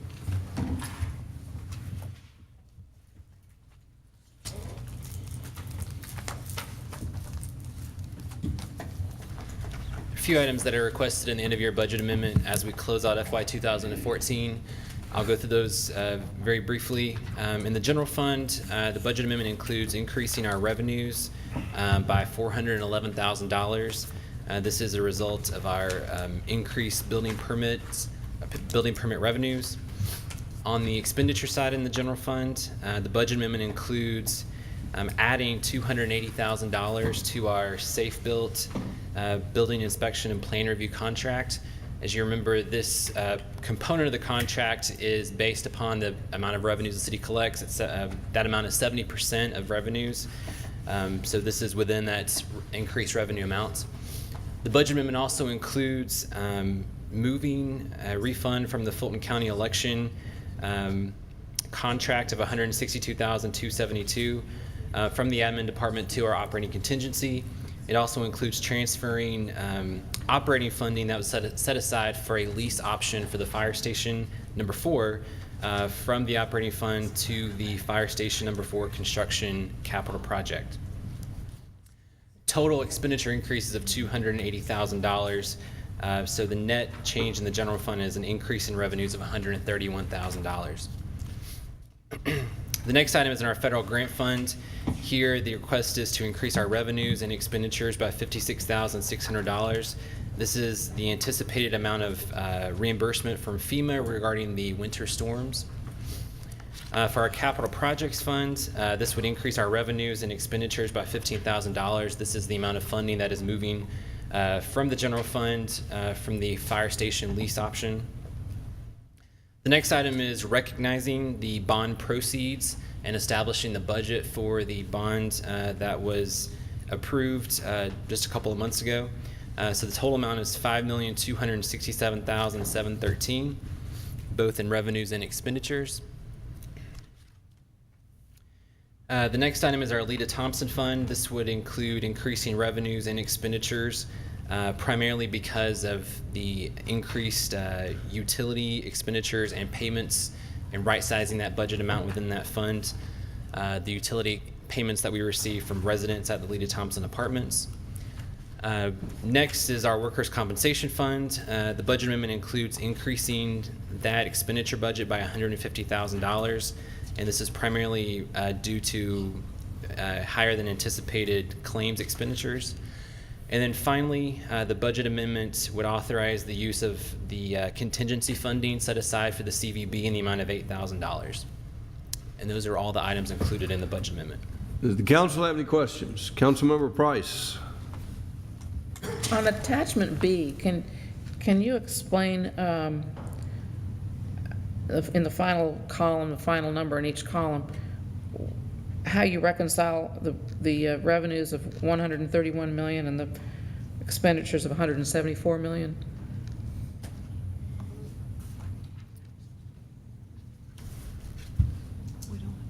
This is related to the budget amendment, the end of your budget amendment, or Yes. is this the? Do you need clarification of the question? Yes. Kay, do you have any questions to ask Councilmember Price who might help you clarify? Councilmember Price, are you talking about the grand total that's on the backup? No, I'm talking about attachment B, yes. Okay, hang on. The final column at the very end of the page. Mr. Mayor, if I may, I had a similar question because I think the difference is between the original budget and the current amended budget. We went from a revenue standpoint of 100 million to 126, and from an expenditure standpoint of 101 to 169 almost. Yes. So I'm sorry, go ahead. I wasn't looking at a specific line item, but like Councilmember Price, I was wondering what the big jump was. The big jump is primarily when the council approves the budget as of July 1st, we do have funds that are set aside in purchase orders that are carried forward from the prior fiscal year. So that becomes part of the revised budget for that fiscal year. So that's a large chunk of that increase. The other would be carrying forward our capital projects that are underway, and so that makes up another large portion of that. And the other piece of that would be federal grants that we budget for and recognize during the fiscal year that add to that total budget amount. So for example, under the water and sewer fund, our original budget for revenue was 3.484 and it went up to 18.5 million. Was that because of the loan? Right, so that would increase our revenues and expenditures because we recognize those loan proceeds as well as establish the budget for the water plant project. Because that occurred during the course of the year. Right. And then from a grant standpoint, it looks like we received $9.7 million in grants. Right, part of that would be what is carried forward from the prior year, and part of it would be whatever is approved during the fiscal year for like the CDBG grant. And if I may, also, the other part of that difference is use of fund balance. So for instance, in the water fund, the expenditures are greater than the revenues because we are utilizing fund balance. Yeah, I understand that, but these are fairly significant numbers. We're talking about And- $26 million in revenue, which is great that our revenue is that much higher, but it's 26%. Right, and I think it's somewhat confusing and misleading when you look at those totals, because that's every fund. So if we went down and looked at, general fund revenues and then the general fund expenditures, and we could kind of talk about what those differences are, and it is a lot of money, but at the end, we would have tallied up that $26 million. And there may be some you want to point out specifically. I mean, the water fund's definitely one that's different. But just a point of clarification, so when we approved the budget, we agree to carry forward prior year allocations, but it doesn't necessarily the dollar amounts don't necessarily hit the budget. Right, like if you look at the capital projects line, that's the prime example. And that's the biggest difference. It's like the revenues are like 8 million because that's what we funded in 2014. However, all those projects that were in play that had been funded in 2013 and 2012 that we didn't spend the money, we had to carry over that spending authority. Right. So that's what this does. So that's like, if you look at that capital projects line, that's one of the biggest one. It's like 29 million, yet the revenues are, $5.5 million. So So we did a whole lot of projects this year. Oh, yes, sir. And we also have a number on the books that we didn't get complete that are in progress. So we roll that over or carry that forward. Okay, And thank that you. is very confusing. That's that governmental accounting. Thank you. Other questions? Councilmember Price. Yes, on page 3 of attachment A, there's no numerical number in the hotel motel fund in CVB. Is that because we don't know that number?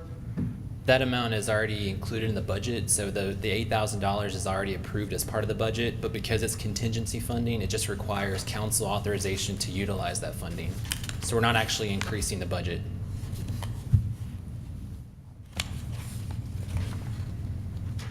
Okay, so but is that not the case in some of the other ones as well, or is that the only one that's contingency? That's the only one that's like that.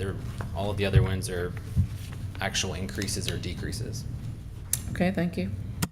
Does the council have any other questions or discussion? Anyone in the audience have any questions or comments regarding the millage rate? Did we vote on that? Not yet, but I will. We're in the year-end budget amendment. But I will make a motion for approval of the FY 2014 end-of-year budget amendment. Motion by Councilmember Eichelhart to approve the year-end budget amendment. Is there a second? Second by Councilmember Diamond. Anyone in the audience have any questions or comments? Any further discussion by council? All in favor of the motion, raise their hands. Passes unanimously.